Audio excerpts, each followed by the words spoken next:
The Movie Preview Critic. Informing and entertaining your movie world.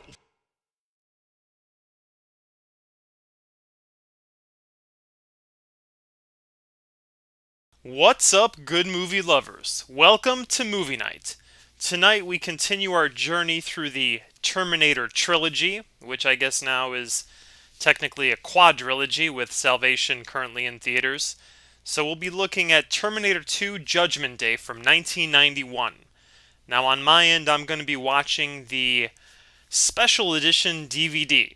Or wait, sorry, this is the Ultimate Edition. I'm looking at a metallic case that kind of protects the wimpy plastic uh, original casing of the DVD. So kind of like the Terminator, I guess, in reverse. Where here we have the tough metal on the outside instead of the inside.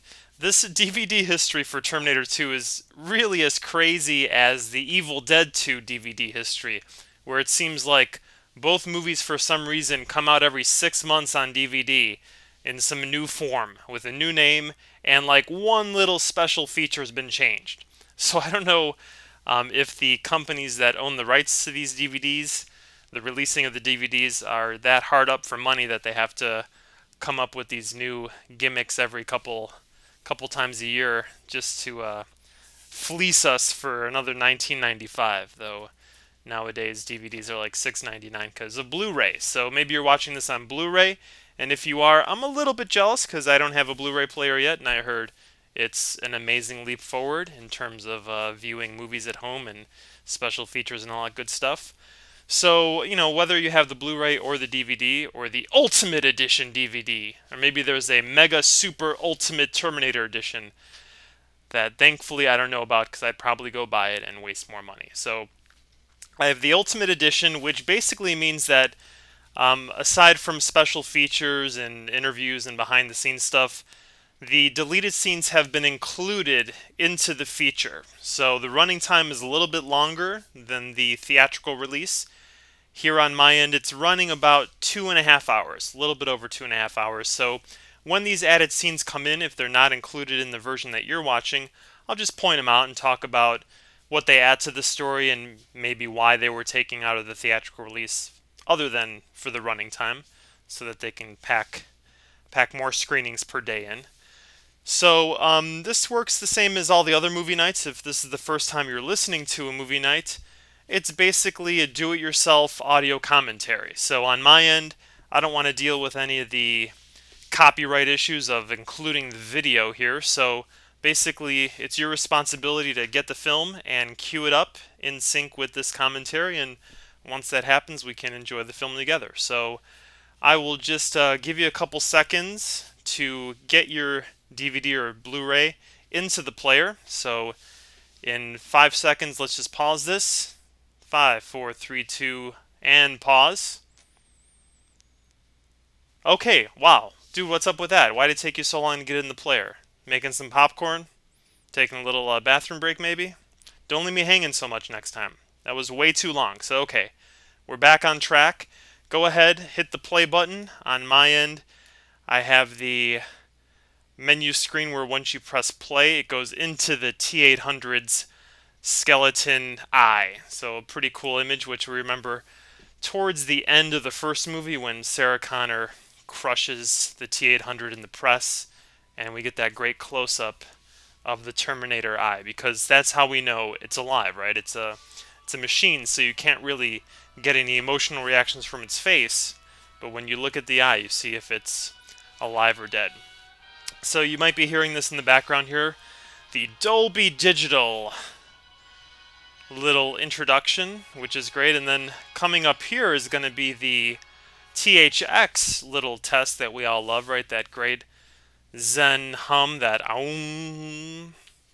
So here, I guess a special one was made for the Terminator 2 Ultimate Edition DVD, where you have the T2 logo with the metallic kind of little box, and then it gets blown up just like the T1000 gets destroyed after it's frozen towards the end of this movie, and then here it reforms. So very cool intro. Gotta love THX. So what to talk about with this film? There's a lot. Terminator 2 is really a landmark. It's just a huge film in so many ways. It really changes the way everything is done in terms of the movie making process. We could talk about how actors start to demand more money, especially if they're big name actors. Then, of course, there's the budget for how much a movie costs. And then, of course, we have the special effects. And there's also the cultural kind of implications. So, hopefully, I'm going to try to just, whatever comes up as the viewing of the movie occurs, hopefully, all these subjects will be covered. Right now I'm at the Carlico intro sign here, the little logo, and I think they're officially out of business now. And Carlico, they really had some great hits towards the end of the 80s, beginning of the 90s. I want to say they did Total Recall and, of course, Terminator 2, which at that time was one of the biggest hits of all time when you consider its worldwide gross of over 500 million. I have the number actually right in front of me over here. Let me just flip through this. It made worldwide 519, almost $520 million, which in 1991 is a crazy amount of money. The budget for the movie was 100 million, and domestically it made 204 million. Its opening weekend, okay, this is going to kind of shock you, right? Opening weekend, how much do you think it made? 70, 80, right? Because today, even Terminator Salvation made about 70 million, I believe.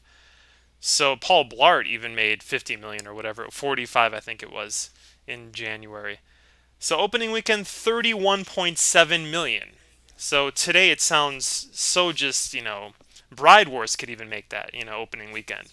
But in 1991, it just gives you a sense of how the movie industry was operating, and just in terms of the public's response to movies. It was only on 2,200 screens or something like that. So now movies are released on 3,700 screens, 4,000 screens.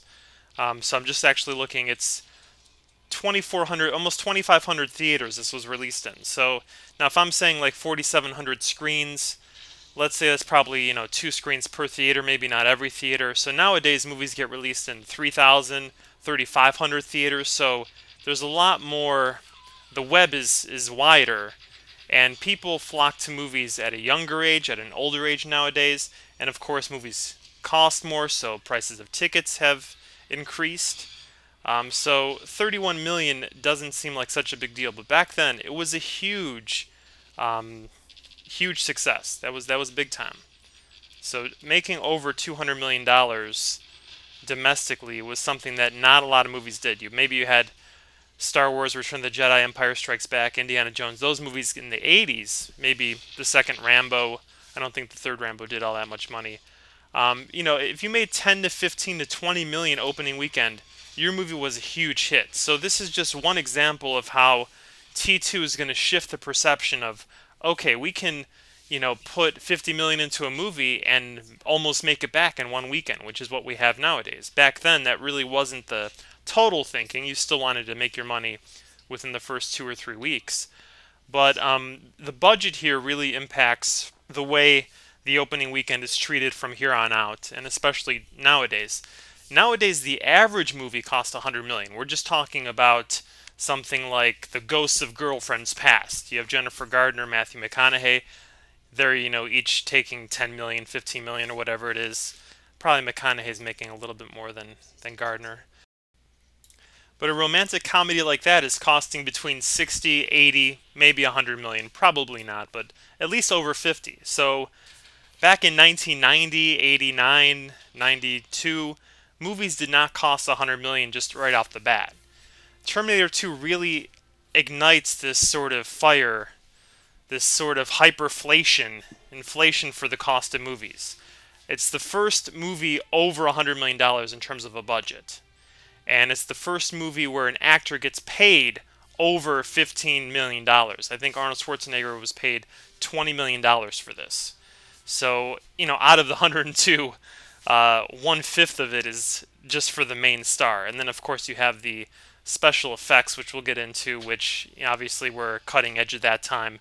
I think the only movies to incorporate this kind of liquid metal, this fluidity, in terms of effects, You can go back to, I want to say 1987 or 88 with Willow, Georgia Lucas. There's the scene where Willow does the magic wand spell, and I haven't seen the movie in a while. I believe it's a female turns into like an animal, and then he turns her back, something like that. So we get that morphing, right? The morphing effect.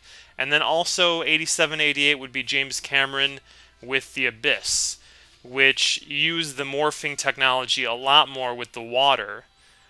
Pretty much exactly what the T-1000 would become in terms of the underwater aliens. So there's a lot of scenes where that's used. And that was kind of Cameron just gearing up, just getting ready for this idea of the T-1000.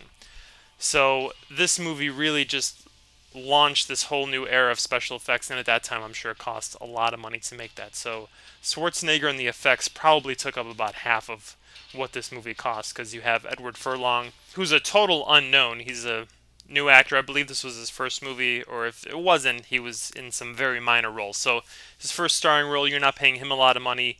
James Cameron, Linda Hamilton, they're getting paid a decent amount of money. Linda Hamilton at the time, I want to say her series on CBS, Beauty and the Beast, co-starring Ron Perlman, Hellboy, as the Beast, which kind of looked like a poor man's version of Lion-O from Thundercats, a live-action version of that. So she's a big TV star. I mean, the series is a definite hit. It might have been canceled right around this time, the late 80s. So you can pretty much be sure that her agent was still trying to get some dollars for her. James Cameron at this time, this was really his, I want to say his fourth major feature. He had done Piranha 2 as a director, but he was fired off that before it was finished, so you really can't count that. But then again, we have Terminator, Aliens, and The Abyss. So this is number 4. And other than Terminator and Aliens, The Abyss really wasn't considered a major success. Aliens was a big one. Everyone was kind of doubting him on that. You know, how do you follow up Ridley Scott and just this classic sci-fi horror movie? And he does it. He makes it sci-fi horror action, and it makes about 86 million domestically, which is, again, at that time, a huge amount. Movies did not gross $100 million regularly. Nowadays, of course, they make $100 million in their opening weekend, if we're looking at Pirates of the Caribbean or Spider-Man or whatever big marquee franchise name that's being released, The Dark Knight, those kind of films.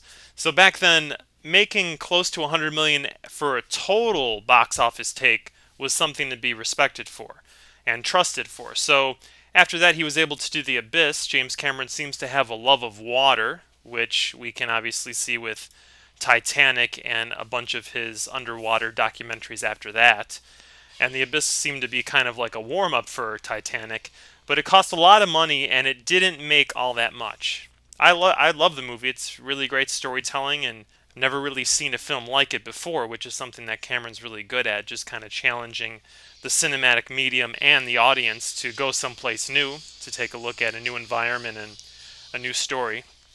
So coming off The Abyss, his rep really wasn't damaged so much, but it was kind of like, okay, you had 2 great movies, now you kind of made a semi okay. It wasn't really a flop, it just kind of made enough money back.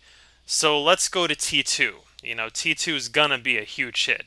Schwarzenegger at this time is kind of, let's say, just losing a little bit of his popularity. He was the reason for the action boom in the 80s. Now, just really quickly, I know I'm kind of covering a lot of subjects here, and just kind of the nature of the commentary. I do want to point out, right now I'm at about 7 minutes into the movie, and Schwarzenegger as the Terminator has just arrived. So I do want to cover like story structure, screenwriting kind of points, just the filmmaking in general here, because it's important to talk about how T2 takes everything that's great and memorable about T1 and just injects it with steroids. You know, takes it to the next level. If the you can say that the T800 is the Terminator 1, and the T1000, that's Terminator 2. So that's the evolutionary step, not only with the characters in the film, but the level of how different the movies are. Now, T2 wouldn't be as great of a film, obviously, without the knowledge of having seen T1. You know, they complement each other just as sequels should. You know, this really is the sci-fi action equivalent of like Godfather 2. You know, Godfather 2, you can watch it on its own, but if you've seen the first one, there's just all this texture and just this other level of meaning with the characters and the story that you can really appreciate. And I guess not coincidentally, T3 is very much Godfather 3. So same characters, but something's a little bit off. We'll talk about T3 when we get there. So I'm looking at the scene here where Arnold's walked in and he said, "I need your clothes, your boots, and your motorcycle." So gotta love his famous accent and the way that he talks as the T800. Just a great scene here. The guy puts the cigar out on him and he just breaks his arm.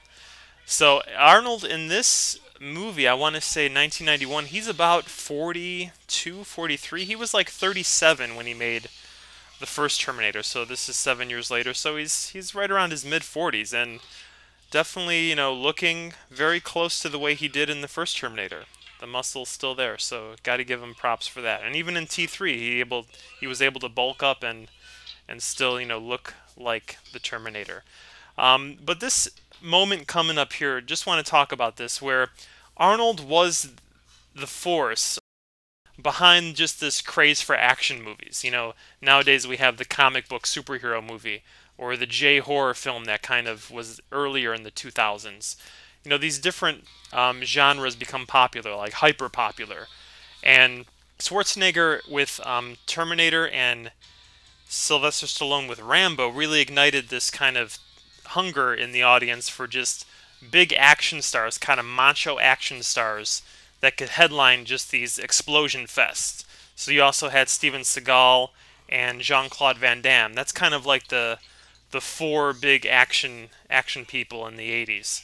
Back, earlier in cinematic history, you had your Steve McQueen. I'm not too versed with all the action movies of the past. So Charles Bronson, they all kind of came out of that Western tradition, the genres, and they kind of went into the police roles and the vigilante. You had Bronson in Death Wish and McQueen in Bullet and stuff like that. So you had your action movies back there. Also Bruce Willis, we can say Bruce Willis is a big action star, but he's more of the late 80s. He was doing Moonlighting, a comedic, romantic detective story for TV back in the mid to late 80s. So Die Hard really launches him as an action hero, but that's 88. So, he can't be. He's more considered towards the end of the action genre kind of fervor of the 80s. So Schwarzenegger and Stallone are the two people most responsible for that. And it's just like any genre, it has a life cycle, right? We talk about the life cycle here at the Movie Preview Critic all the time, where it's basically a genre or variation on the genre is introduced, and it's really exciting, it's new, it's fresh, the audience loves it, Hollywood's impressed by it, it makes money, so what do? They put it on the assembly line and they make 100 movies just like it. So we're all, very much in that lust stage. We just want anything that's related to this kind of movie, this kind of genre. So we see all the copies. In stage 2, we get the copies start coming out. And then stage 3, we get burned out. It's okay, we've seen this over and over. What was new starts to become cliche and tired. And so we go to stage 4, where it's like, okay, the only thing left to do, these cliches are becoming so obvious that they're becoming funny. So it's time to spoof it, or it's time to just let this genre die out. And, it was fun while it lasted, but we don't want to see it anymore. So either you spoof, and hopefully that leads to reinvention, or you just gotta let it go. The classic genre for this is the Western, where the Western was the dominant force in Hollywood for like 50 years. In the early stages of movies, 30s, 40s, 50s, 60s, there were so many Westerns being made. And after a while, 50s and 60s, you had to have these movies that kind of came along and gave a freshness. So you have like Shane and the Wild Bunch, just kind of adding the violence or, not glamorizing it so much, the whole Cowboys versus Indians, but, the life of the cowboy and what does it mean. And of course, the Unforgiven. You have Clint Eastwood in the 90s, early 90s, 93, I believe, doing his existential take on the cowboy and the Wild Wild West. The reason I bring up kind of Schwarzenegger and the whole action thing is that by 91, Schwarzenegger has starred in a lot of great action films, and they're starting to become cliche. Some of the cliches we can reference are the one-liners. I'll be back, of course, is one of the most popular ones of all time. And I really think Schwarzenegger was saying like in 3 or 4 of his movies after that, right? You had The Run, where he's like, Killian, I'll be back. And then, of course, the great response, only in a rerun. And then we had it in Commando, which is filled with so many great quotes. And I don't think it was in Total Recall. No, it definitely wasn't in that. But a couple of movies, Raw Deal, maybe he used it in. So he had a string of pretty successful action films. Predator was also between this in the 7-year period between Terminator 1, Terminator 2. But by the end of it, the whole notion of this big muscular action star, which again Schwarzenegger kind of just was the right man at the right time, where this whole kind of body love of the body culture, working out and that kind of stuff was also very popular. Can't remember the name of the singer in the early 80s. There was this classic video where she's like in the 80s bad looking workout gear, like the spandex and all that. And just like this whole workout culture appeared. And Schwarzenegger came to kind of personify that, like, the super body that we all wanted. Which tied into this idea of like being the man, being the tough, gruff man. So he really represented this for us for 7 years, this action icon. Nowadays, we really don't have that. I mean, maybe the last guy to try to be the next Schwarzenegger or the next Stallone was Vin Diesel, maybe The Rock, but they only lasted 2 or 3 action films, and now they're already doing comedies, which is something that at this time Schwarzenegger is also falling into.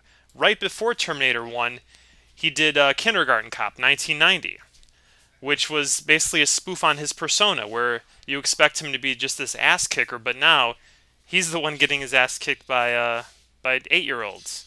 With the famous line. If you haven't seen it, there's this great line where he's like, "I have a headache," and this kid raises his hand. He's like, "It might be a tumor," and then he responds, "It's not a tumor. It's not a tumor at all." So it was just an opportunity for us to laugh along with Schwarzenegger about the one-liners and just about his persona as the action star. The tough guy. And at this time, again, T2 is just introducing this idea of it's time to start spoofing the action movies. You're going to have Hot Shots and Hot Shots Part 2 and Loaded Weapon 1. They're all going to be coming out within the next couple years. Maybe one of them, I don't know what year Hot Shots is, maybe 91, 92, and Part 2 is 93, 94. So just this collective cinematic consciousness is realizing, hey, let's make fun of these. Where, of course, Scream in 96 is going to be making fun of the whole horror movie, satirical kind of horror movie aspect of cinema. And T2 is really the first one to introduce that idea, and it does it with the man who's responsible for creating the popularity of the action genre. Where we just had this scene. Now I'm watching the moment here where the orderlies are going to be coming into Sarah Connor's room to give her the injection to calm her down. So we passed up one of the defining moments of the movie when Schwarzenegger arrives. Very similar style to the way he arrived in the first movie, except everything looks a lot better. The special effects have improved, so we have that great little extra added detail that we didn't have in the first one, where the cement has been burned, has been singed by the time vortex of the bubble, which is going to be improved in Part 3. We'll see how that effect looks even better. And now it's this little perfectly cylindrical, evenly cut crater. It looks really good. So, and everything here looks so crisp. That original movie T1 had a little bit of dirtiness, that independent quality to it, where here everything just looks so sharp. It still does, almost 20 years later. Just to talk about the structure of this film, it's going to start the same way. It's really going to unfold pretty much the same way it unfolds in the first movie, even down to the final kind of race on the highway, where in the first one they're throwing the bombs at the Terminator on the motorcycle, and here the Terminator's in the truck, which also happens at the end of the first movie. Terminator gets into a truck, it explodes, they think he's destroyed, he chases after them into a warehouse, a metallic machine-filled warehouse. So a lot of the same structure, which, not a problem. In terms of structure, there's that universal Act 1, Act 2, Act 3 archetype to storytelling. So I can't really complain about that. What we want to see are the details. We want that new variation on the structure. Again, it's like playing the piano or music or just pick your art form or whatever. Structure is freeing. Once we know the rules, we can use those rules to create something new and fresh and different. So again, with music, you can use the same notes, the same musical keys to create hip hop, country, heavy metal, and techno. So it all works. It's all mathematics, and so is screenwriting. It's all just combinations. And T2 takes the combinations that worked in T1 and again takes them to the next level. Now I've just watched the scene where the T1000 went to the foster parents' home to get the picture of John, because again, no one knows what he looks like. And notice how the T1000 speaks smoothly. There's no robotic kind of accent or way of his behavior, which is something different than the T800. And maybe back in the early 80s, maybe that was Schwarzenegger still getting Americanized, getting used to speaking the language and all that kind of stuff. So maybe it all worked out for the mythos of the Terminator. But here the T1000 is obviously a different kind of machine, and we haven't seen it in its true form yet. So that's the new surprise. Whereas in the first movie, the surprise was the skeleton, the metallic skeleton that we were building up to, right? Every time the Terminator got injured, we saw another piece of it.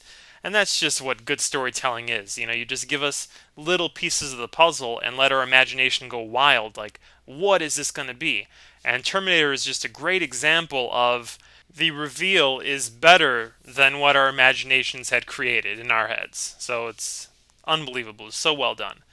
So in terms of the structure, it's also very similar to the style of how Cameron approached Aliens, where he basically took the same overall, how kind of the events unfolded in the first Alien, and he just juiced it up and gave us an action version of that with aliens, even down to the final fight where Ripley is one-on-one with the alien again and has to jettison her out into space. Exact same sequence of events there.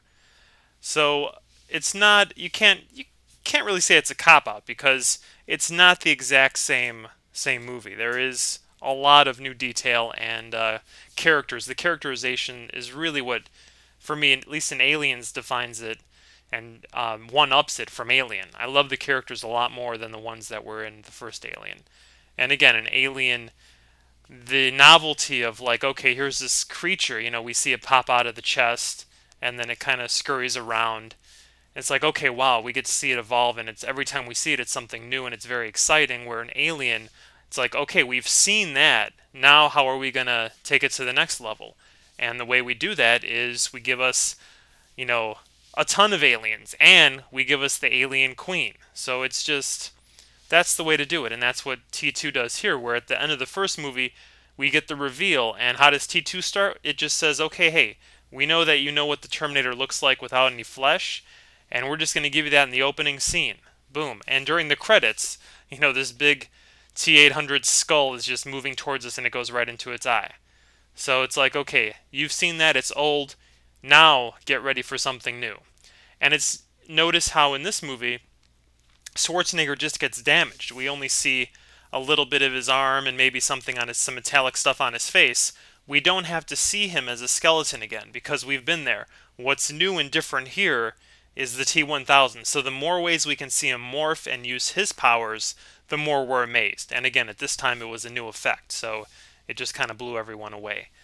So great just filmmaking in mind of expectations and what the audience already knows and what they want, and how the moment the audience gets acclimated, right, that when we get used to something, kind of like going into a pool, if the water is, I don't know, 60 degrees and outside it's 90, feel real cold. We're in it for a little bit, okay, it feels normal.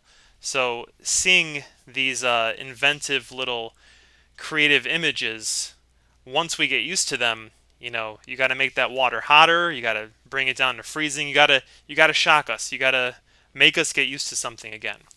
So T2 is going to do that. Now I'm watching one of the deleted scenes here. This is as soon as the orderlies give Sarah her injection, she goes off to sleep. And in the original version, I want to say it cuts to the T-800, Schwarzenegger searching for John Connor some more. And here it's her having a dream, and Kyle Reese is in the dream. So it's a great little moment. It's cool to have Michael Biehn in the movie. Or actually, no, it cuts In the theatrical version, it cuts to her having the interview with Dr. Silverman, trying to get put into a minimum security prison.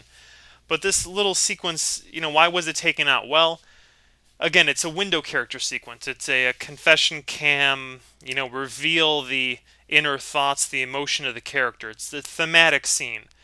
Just in general, what for me, one of the problems in movies today is the rarity of thematic moments in films. Where, just a quick example, I watched Taken the other day, right? And it's basically, Taken is an action version of a couple older movies.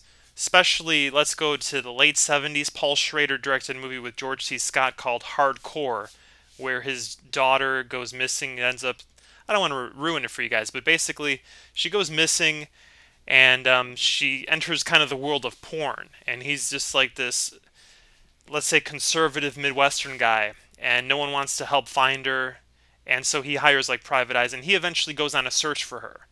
And then a version of that movie would be the late 90s, 98, Joel Schumacher made Nicolas Cage, what was that movie? 8mm, which was kind of a, 7 grittier kind of, not really a horror movie version, but just like a, dirtier kind of version where Nicolas Cage is a private eye to find out if this snuff film is it's the real deal or if it's just faked. And it's this notion of, a character getting into the kind of the sex trade, and most recently the movie Trade was a dramatic version of Taken. So Taken is just a kick-your-ass action version of that. It's basically a Jason Bourne version of Hardcore or 8mm.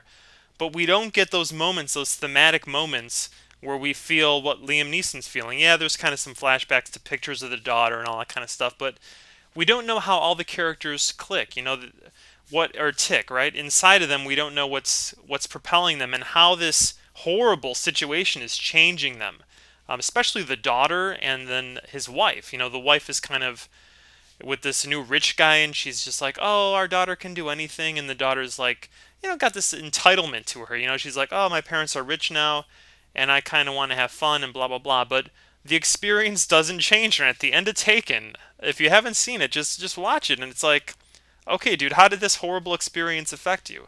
And we need these thematic moments, these moments of character growth. This is a classic element. It's a necessary element of storytelling. And if you read screenwriting books, one of my favorite ones is Story by Robert McGee.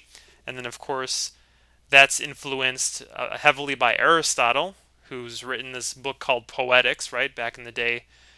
Obviously, there were no movies. It was all theater. So Poetics is really about just the nature of storytelling. And one of the things that Aristotle focused on is something called spectacle, where he says that story becomes corrupted and loses its value once the storytellers rely too much on spectacle and not enough on the character and the motivation. And spectacle here is basically special effects. So nowadays we're kind of missing these elements, these character thematic moments. So this scene that was cut out, where Kyle shows up and he basically says, Sarah, John needs you, you need to be strong. And then he disappears and she runs after him down the hall, and then it opens up and we see the playground, and then the bomb hits in the distance and the shock wave, the nuclear heat kind of wave comes and burns everyone up. It's removed because we already get that in the next flashback, or I don't know, it's not really a flashback, it's like a mind flash. It's kind of us getting to know what she's feeling without her saying it to anybody. Because she doesn't really, she's this tough character, so how are we going to get into a tough character's skin? Other than them writing in their journal like Taxi Driver and just talking about how they feel things. Again, the reason we love Taxi Driver is not because Travis Bickle gets a gun and starts shooting people up. It's because of his point of view. It's because of his perspective on the world. Where, rain's going to come and wash this whole world away and all the sins and all that kind of stuff. And he's the rain, he's that source of vigilante justice. So without those moments, Taxi Driver loses its power. And without these moments, Terminator 2 would just be a spectacle, kind of a corrupted story spectacle of special effects. And what James Cameron rightly does, and with some wisdom, is that, okay, the effects here are going to heighten everything around it. They're like the sprinkles on a cupcake, or they're just the cherry on the top of the whipped cream. It's just like a little bit of a decoration to make everything work better together. It's not the source of it. What's the source for the character? And sorry to be on a soapbox here, but thematics, these character insight and connection for us are really few and far between in films. It's just more, let's have set pieces and we'll call it a day. But, you know, whether we admit it to ourselves or not, we go to connect to these strangers on screen, but by doing that, we connect with ourselves. We remind ourselves what our humanity is about and how we feel about these situations, whatever the subject matter within the film. You know, the more three-dimensional the characters are in the movies, the better we can address how we feel about ourselves and these characters, these different issues, and if we would do the same things in their situations, it's a great way to kind of live through things that we normally wouldn't. So this scene is cut out. That's my 10 minutes explanation for why 45-second scene is cut out, where we're going to see it again. And it's great to have Kyle as like a little cameo, but we're going to see the essence of that meaning in a shorter flashback with a nuclear explosion where the heat wave actually hits the people. Here in this first one, it stops short. It's the same thing.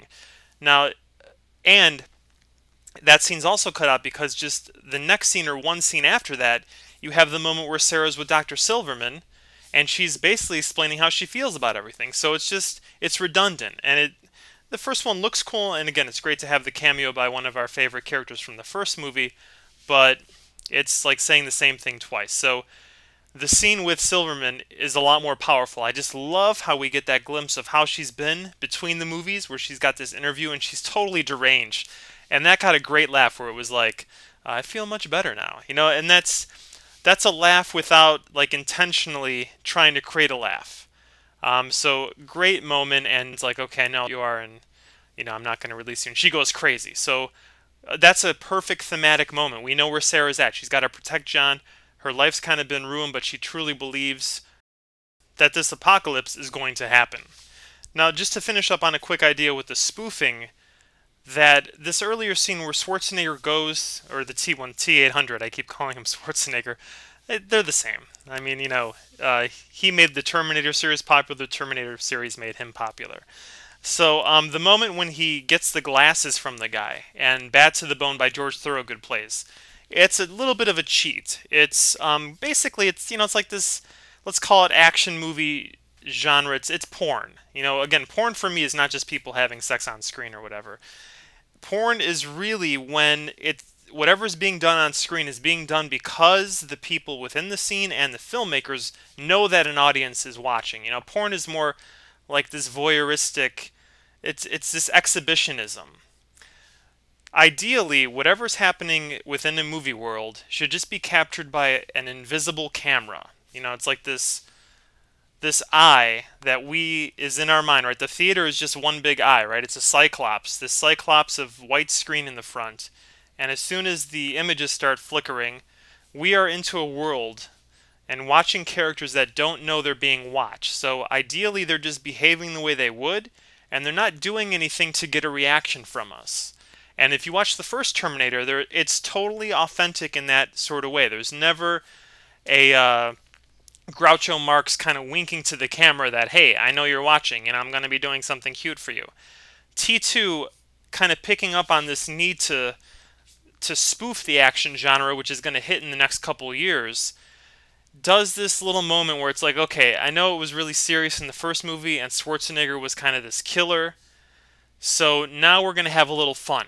He's going to put the glasses on and he's got the leather outfit and we're going to play Bad to the Bone, which isn't coming from any kind of source music around. There's no outside of that bar, so the music's not coming there. It's specifically being done to like, hey audience, we're going to have some fun with the character of the Terminator. Oh, I got to interrupt again because I'm watching this moment when the two Terminators are going to fight for the first time. And we got a great line. $40,000 line. Get down. So, love this here. He turns around and the T-1000 starts shooting him and that poor guy gets killed in the middle. Now here and we get to see the first liquid metal effects, right? When he shoots him, here we go. They're shooting and boom, we're going to see these water droplets, right? Now when Robert Patrick's standing there firing, they do look kind of fake now, you know, for me at least 15 years later when I'm watching it, more aware of this stuff. But in the theater, I saw this midnight screening, July 4th weekend, 1991. I was oh man, 15 years old, and packed theater, and it was just like it was a one of the best movie experiences ever. The audience is totally into it. Every comedic moment got a lot of laughs. Every action sequence got claps. It was a fun time.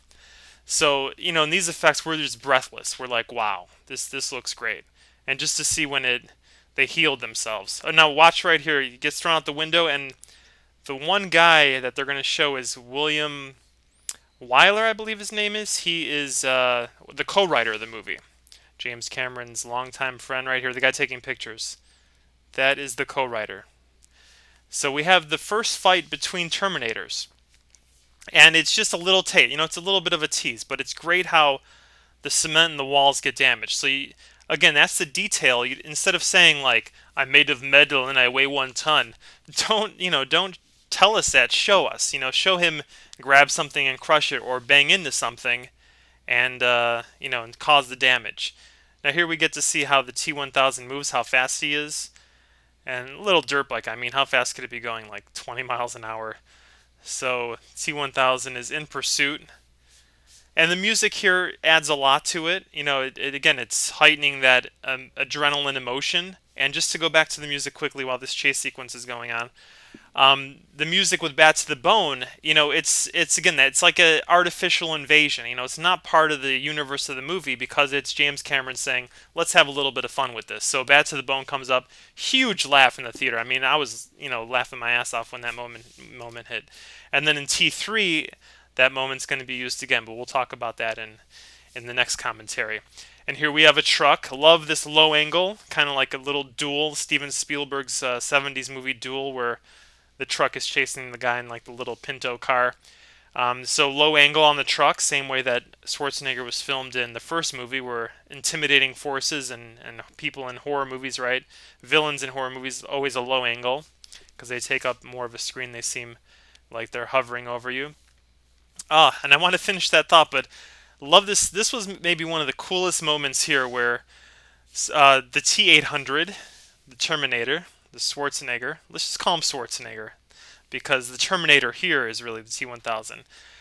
Alright, but quick first, I'm watching the moment when John Connor stops his bike and he looks back, and the truck is going to come off the ledge. This is one of the few errors in the movie where we have the truck come off. Now it hits, and the windshield, both windshields pop off, and then when we cut back to the T-1000, the windshield is back, and it just cracks. So, a little bit of a continuity error there, but, again, if you're watching and enjoying this, is not the biggest deal. But if you are aware, it's like, hey, wait a minute.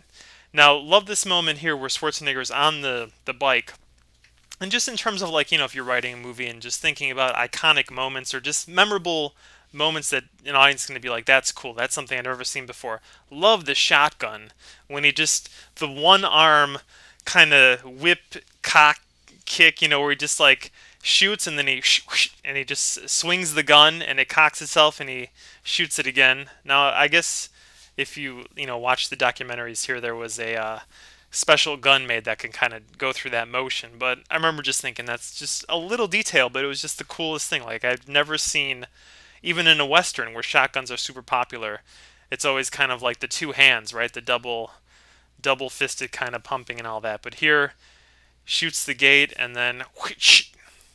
So it's a fun moment, and he shoots the truck. Okay, getting back to the thought about the music, with Bad to the Bone being this kind of wink, it's a little bit of the spoof of the comedy. So later, when we have the Guns N' Roses song here, You Could Be Mine, it's coming from a radio, right? So at least we can buy that it's okay, it's part of that universe. So really the only moment in this movie where it's kind of a wink to the audience is the glasses scene. So it's funny, and technically, if we were being authentic, John Connor from the future would not program the T-800 to be like, okay, you need sunglasses and a leather outfit.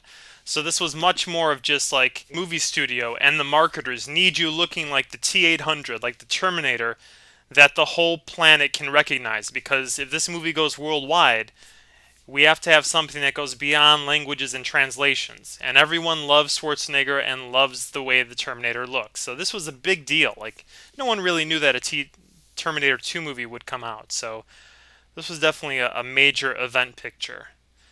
as much as maybe The Dark Knight was last year. You know, it was like that kind of level of anticipation. The marketing for this movie was just amazing. It was everywhere. I remember writing a paper in film school about this movie, and my instructor liked one of the lines that kind of just said like, T2 sold itself like a whore, and everyone was buying a piece. I remember trading cards and Taco Bell with the cups and everything. It was just everywhere you went. It was the summer of T2 in '91, and I know I was one of the kids that was just buying any kind of memorabilia that was related to it. So I still have my oversized Taco Bell cup with the Terminator pictures on it. And here's a great money shot moment of the movie. We're about 38 minutes into it, and we get the first look at the T-1000's powers, the liquid metal reforming into look like Robert Patrick in the policeman's outfit. Now, I don't really understand why it chose the whole metallic thing. Like, when it looked at that mannequin, that silver mannequin, doesn't it need to touch it and sample it instead of just look at it? That was a question I always had, because later, or right coming up right now, the T-800 is going to start explaining everything. Again, the structure-wise, much the same way that Kyle restarts explaining to Sarah in the first movie, as they're in a car and on the run, what the Terminator is in the whole history of the future. Same thing is going to happen now, where John Connor and the T-800 are on the motorcycle, and he's going to start telling him, okay, here's how the T-1000 operates, and blah, blah, blah. So, again, structure is the same, but the details are different. We're fine with it. You know, we love it. A good creative way to use old material in a new and different kind of way. So, okay, let's finally finish the thought about that music, Bad to the Bone. I also wanted to point out, I think that was one of the first times, you know, again, if we're approaching this area of spoofing, that the kind of like a traditional badass song was used in a comedic kind of way. I'm sure it was done before, made in the 70s and 80s, but this was one of the most popular, most memorable ways that it was used. And I think after this, Bad to the Bone became kind of the default song, where if you wanted to have some kind of laugh where characters are trying to be tough but they're really not, and get a laugh out of it, you had to use Bad to the Bone or some kind of equivalent of it. And I remember that Bad to the Bone, I think the next year or two, was used in this movie called Problem Child, where John Ritter kind of adopted this kid, and you know, he was like the kid from hell, like this redhead kid, and he was basically like a Dennis the Menace that made his life horrible. But I believe that song was used in that movie. So it's a little bit of a indication of how kind of this focal point where old is going to transform into new, and a lot of things in Hollywood are going to be changing, and Terminator 2 seems to be this vortex, this center of this, and a lot of elements of this coming change are within the movie here. And just to quickly talk about the Guns N' Roses song, "You Could Be Mine," in terms of like soundtracks for movies, they slowly had been evolving from just the scores to include music by artists, by popular artists, and you know, non-score related music. Probably the most popular soundtrack up till that time, if this is 91, 76, I think, was Saturday Night Fever with John Travolta and the Bee Gees and just all the disco songs. That was like a double disc, or back then it would be a double record, or maybe quadruple record. I could hold that many. I don't know. I grew up with CDs, so, and cassette tapes. I missed the whole 8-track and record boom. But I did grow up during the soundtrack boom, where you had these soundtracks where it was music by so-and-so. And I remember the Batman, what was it, Batman Forever, where Seal had his popular song of the summer. It almost seemed like that movies in the 80s started to have this one popular song by the one major artist at the time. I remember the Goonies had Cyndi Lauper doing her song. I forget the title of it. But probably up until that point, the most popular one was Batman in 1989, where you had Prince doing the whole soundtrack, or the music for that, other than the score. So this is 91, and it doesn't have a lot of songs. It just has the one by Guns N' Roses. But it's just another indication, another taste of what's going to come, where in the 90s, I mean, every major film, if it's a soon-to-be major hit of the summer, it's going to have a song by whatever artist is popular at the time. I'm curious to see if anyone would do any research if one of these, conglomerates, these major corporations, kind of own the studio that made that movie, and they also owned some sort of music company that had that artist and kind of put them together. This synergy. What do they call it? The vertical integration of companies into these conglomerates, which happened all during the '90s. The '90s was the decade of this consolidation. Everyone buying each other out and becoming these super transformer-like structures. Where it's kind of like Devastator from the Transformers, right? He's made up of all the other Constructicons. I think that's what they're called, right? I haven't looked into my Transformer manual in a while, but all these other parts, or maybe like Voltron, right? The different lines make up the big robot. So we had the same thing with conglomerates and these corporations. And that's one issue also with movies, is where you have these songs that aren't necessarily created within the universe of the emotions and the characters within the movie. They're just kind of, okay, they're popular hits, or it's a popular artist, so they need to have a song in this movie, which basically becomes a big advertisement for them, where it's, Batman Forever is an advertisement for Seal, which is a popular artist at the time. So Terminator 2 wasn't really like an advertisement for Guns N' Roses, but it may have been a little bit of that kind of integration here, where it's like, okay, let's just, let's throw in this song because we're part of the same corporate family. Why not? Because there's no reason for it to be in there. It's just on the radio. I mean, you could have that scene without it. But again, John Connor's a young kid. He's into the grunge and kind of metal music, so why not? And the whole 3 or 4 scenes, every time we see him, it's like that song is just constantly on repeat. Even though it's like a tape deck, right? I don't know if it's a CD. It'd probably be skipping if they were on a motorcycle. So every time we see him, the song is like in the same spot, and it perfectly continues from the last place that we left it off. So I don't know. Maybe John Connor's sitting there on the back and just constantly rewinding it and playing it over and over. So a sign of things to come is what we have here in T2. We have music, foreign music, right? Foreign to the universe of the movie starting to invade. And, if you go back to Saturday Night Fever, that made sense because it's the world of disco. So all the songs there are within the environment, and that's what the characters are into. So again, it makes sense. So on to the next subject, where I just finished watching the scene. I'm about 46 minutes into the movie. Just finished watching the scene where the T-1000 replaced Janelle and killed Todd with that famous, as he's drinking the milk, stabs him against the refrigerator. And Janelle, just a little trivia, she also played in James Cameron's Aliens. She was Vasquez, one of my favorite characters in the movie. So it's good that he remembers his actors. And just a great little example of good storytelling filmmaking. From this point forward, whenever we see the T-1000, it has to be adding something to the genre expectations of that in terms of special effects and CGI. So every time we see him, we want to see something new. We already saw the T-1000 as he emerges from the fire in that full kind of silver form. So it's like, okay, wow, this dude's liquid metal. We saw the bullet hits and these kind of ripples, these frozen ripples that healed themselves. So from this point on, if you're writing something like this, or you could relate it to like a horror movie. Every time we see the villain or the murdering guy, we have to see them do something new. What's the power? Freddy Krueger, I think about, every time a character in those movies has like a dream, it's something different. The scare is something new. So here, the way the T-1000 is going to be seen on screen, especially when it's using its powers, has to add something new every time. So here we know that, okay, wow, it can form the metal into a blade and stab people, and it can look like other people. So I know I'm sitting there in the theater thinking, okay, the T-800 was pretty badass in the first movie, but he's officially outmatched here. How are they going to survive this guy? And that's what you want in any kind of movie. You want a villain that makes you believe for at least a little while, or until the end. I mean, you always know that hopefully the heroes are going to overcome this evil force, this threat, but you want to believe at least that, wow, I could see this force, this villain, defeating the main characters. Because if we can get a little philosophical here, you hear that phrase that it's not the destination, it's the journey. Because we all know 99% of the time, the main character, the hero, is going to survive whatever threat is against them in a movie.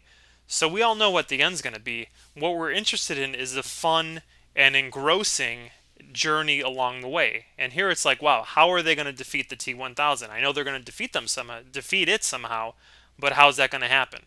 And that's the fun of watching this movie. It's like, okay, wow, love the way that they happened. It's kind of a coincidence. Okay, you're in this molten area, you can just kind of put him in there, but it's just fun to see the different ways that they try. And that's what it's about, keeping us interested for a 2.5 hour movie. And I'm watching the scene here where about 50 minutes into the movie, where John Connor and the T-800 are sitting down, and what's John Connor doing? He's having a thematic character moment. You know, that window character confession cam moment of the movie where we, the audience, need to connect with him. We need to know what he's feeling because he's the main character. He's the person who we're going to travel along with in this story, and we want to know who and what they are. You know, again, just imagine watching Survivor or whatever reality TV show and never having any confession cam moments. It's just like you're watching a bunch of people just doing stuff, and you don't know what's driving them. You don't know how they feel about failing at a task or winning the task and immunity or whatever it is. You know, the more of those moments we get, the closer we bond to someone. It's just like American Idol, where after they sing, you want to have an interview because, wow, okay, now we know how you feel about that, and we know what your plans are and what your dreams are. So here we have John Connor talking about his mother. Wow, you know, I thought she was crazy and I hated her, but everything she said is true, so we got to go rescue her. You know, we need to have those moments. And the core of this movie, what really makes it work, other than the great T-1000 effects, is the relationship of the T-800 and John Connor. It's this father-son relationship, and, you know, it works on a bunch of different levels, especially the one where in the first movie, the T-800 is just this killer with no emotions, and we're terrified of him and watch out for him. But now, wow, okay, it's sympathetic, and it starts to grow and learn and become like his best friend. And there's such a great moment when a 14-year-old, you know, if he found out that he had his own Terminator, exact same reaction that you'd have. You know, cool, my own Terminator. And yeah, I like the attitude of John Connor. He's like, did you call moi a dipshit? He's like, kill this guy. And then he's going to kill him, right? He's still a Terminator. And then he says, okay, no, you have to learn. And, you know, you can maybe ask story-wise, like, well, why didn't John Connor in the future program him not to kill any innocent humans? Maybe he knew that, okay, there has to be that leadership journey of, no, you have to know to keep your humanity, you know, to make us different from robots, is that you don't just go around killing people. And now we have this thematic kind of core to the movie where it's all about, you know, it's not just Skynet wiping out its enemies in just robotic kind of fashion. What is it about humans where there's this need to destroy each other and always go to war? And let's just talk about these ideas a little bit, you know? Movies today, they avoid ideas. They avoid big ideas. Listen, you know, if you want a philosophy course, if you want to think about all that kind of stuff, you can go to school, okay? You can read a book, and it shouldn't really be the center of a movie. You know, it's not every single moment, but because we do have people in a story, and a story has the conflict and drama and different aspects of humanity represented by the characters, because humans take action based on their beliefs. When we wake up in the morning, we're doing things because of what we believe. So in a movie, you don't need the characters expressing their beliefs every single moment, but most likely when conflict occurs, that's when these inner laws that kind of regulate people are going to become known and dictate how the characters respond to the conflict. So here we have the three major characters all expressing their beliefs, where you get Sarah Connor's point of view, you have the Terminator's point of view, which kind of is a pre-programmed way of looking at the world because he just goes on data. There's really no kind of creative personality there. There's no soul. Or is there? There's this little idea introduced that the CPU is a learning computer, so it's possible for him to evolve. And that's kind of what we see in his character throughout this movie. And then finally, the character that's really the centerpiece of all the movies, John Connor. This is the moment when we get to see him evolve his belief system. You know, he's a teenager, and that's usually the time in life when we decide, okay, well, here's everything we grew up believing, and here's all these new ideas, and let's try to figure out what I believe as a evolving person who's soon going to be an adult. What are the rules I want to adapt so I can govern myself within a bigger society? In a couple moments, we're going to have the promise to kill anyone, I promise, I swear I won't kill anyone. And then he just caps the guy in the knees, and he's like, what are you doing? He's like, he'll live. Such a great laugh in the theater. I mean, that's such an amazing line. Now we have the T-1000 in the hospital where Sarah Connor's at, right? So that thematic kind of emotional core of the movie for the main character, John Connor, is that we got to rescue my mom, even though it's tactically, however the Terminator describes it, that the T-1000 will anticipate this move. His best chance for acquiring this target is to replicate Sarah Connor, and what's going to happen to her? Normally the target is terminated. We got to go, so, John Connor is that little kid. And here I love this moment. Again, every time we see the T-1000, we have to see him in a new way using his powers. And not just to...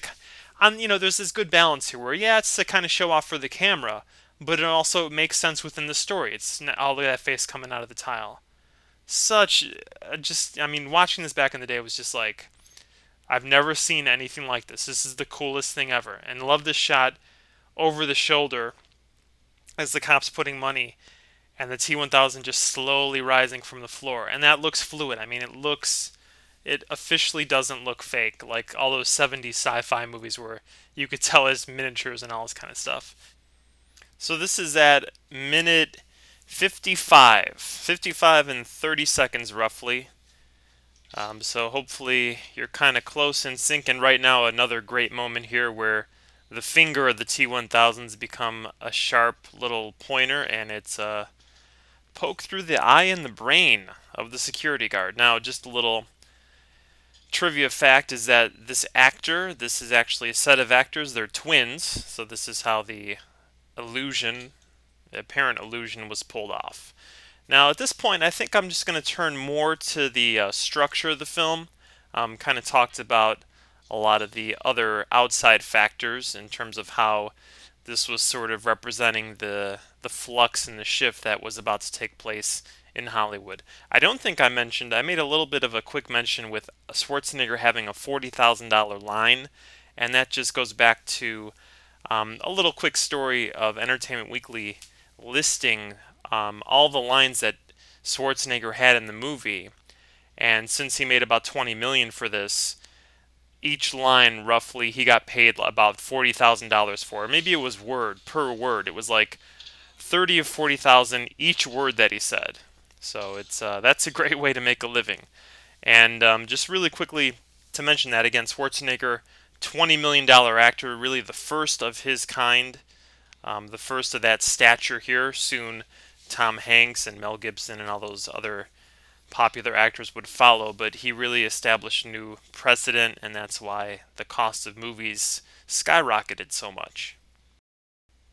We could really go back to the late 80s with Rambo 3, where the producer on this film, Mario Kassar, he paid Sylvester Stallone, about 18 million or almost 20, and at that time that was a record. And that was a year before Jack Nicholson on Batman didn't really take so much money up front. He was one of the first to want money on the back end, where a percentage of the total gross of the film at the end would be paid to him. So he established a new way of an actor getting involved on the big time action of a movie, or the financial action, because as we've talked about, actors are one of the big reasons why we go see a film, and after a while actors started realizing that and they started demanding more. So they weren't just stable boys and girls of the studio that were kind of just waiting for their call into action and under contract. They were free agents and they were negotiating their costs movie by movie. So that was a huge change, and this really established, being paid $20 million and probably also a percentage of the final gross for this, but just $20 million up front, such an outrageous amount. And through the 90s, the prices of movies skyrocketed because that became an established way to have an actor tied into a film, where actors were demanding now $20 million.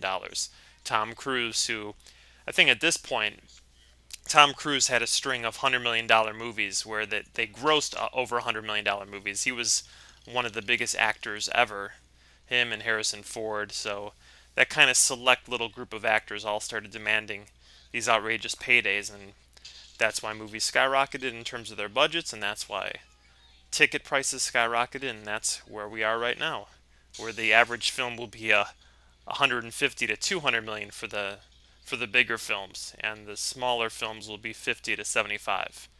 And just a quick note, James Cameron, 6 years after this in 1997, would again challenge the budgetary limits of a movie, not on the actors, but just on the scale and the cost of a film with Titanic, where that was the first $200 million movie.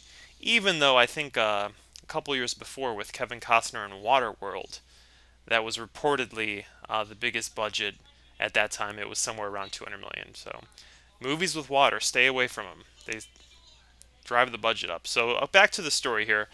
Watching the moment, I just hit the 1 hour mark here, and Sarah Connor has the Drano, like the vial of the Drano in Silverman's neck, threatening to inject him, and she's planning her escape here.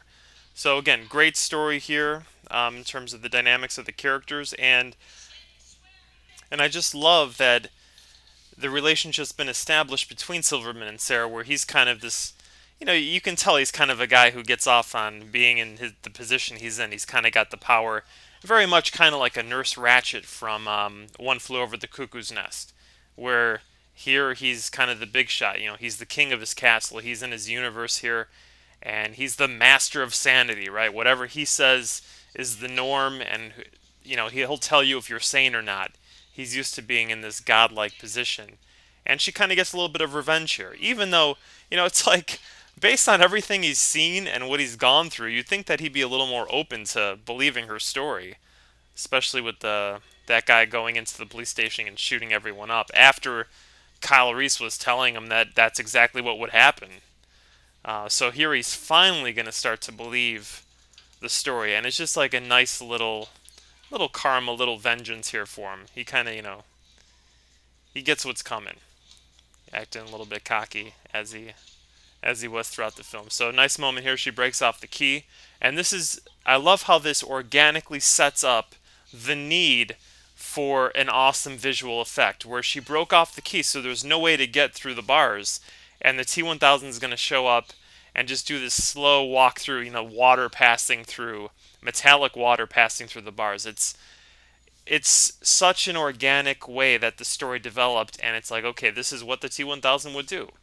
I mean, of course, when you're developing the story and thinking of all these great ways to show the T-1000 using his powers, you probably make a list of, okay, what would we like to see on screen, or what would work on screen?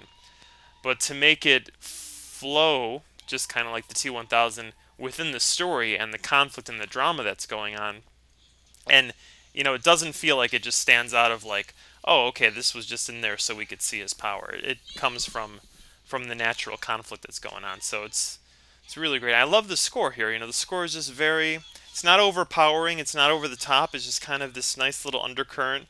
And here I love no one notices the Terminator coming up, or the Schwarzenegger as I want to call him. Again, the T-1000 is the Terminator. Here we have the Schwarzenegger. So love how he just beats everyone, and here we have the elbow. That got a good laugh in the theater when now why wouldn't he just put the glasses back on? They're not ruined, but he just throws away. Great line coming up here. Let's take a pause for this. Here we are. And it's all coming through Sarah's perspective. Again, she's the one who's changing and growing here at this moment.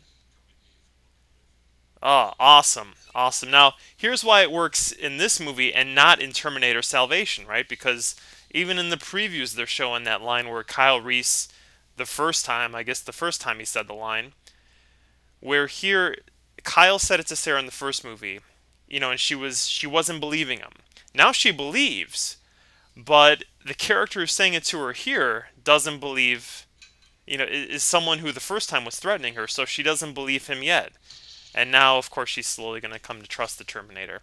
And there was that great effect shot of the T-1000 passing through the bars, and love that little detail of the gun.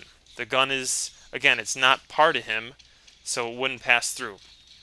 And just awesome how the Schwarzenegger is absorbing the bullets. And this whole sequence here was amazing to watch in the theater. Love how the knife penetrates through the doors, spreads it apart, and just that's probably my favorite shot of the movie right there, where he does the shotgun to the head and the T-1000's head just splits, and just so great, such great visuals. And again, it's not trying to just be over the top and look at these cool, amazing, revolutionary effects. No, it's part of the story. It flows. It's natural.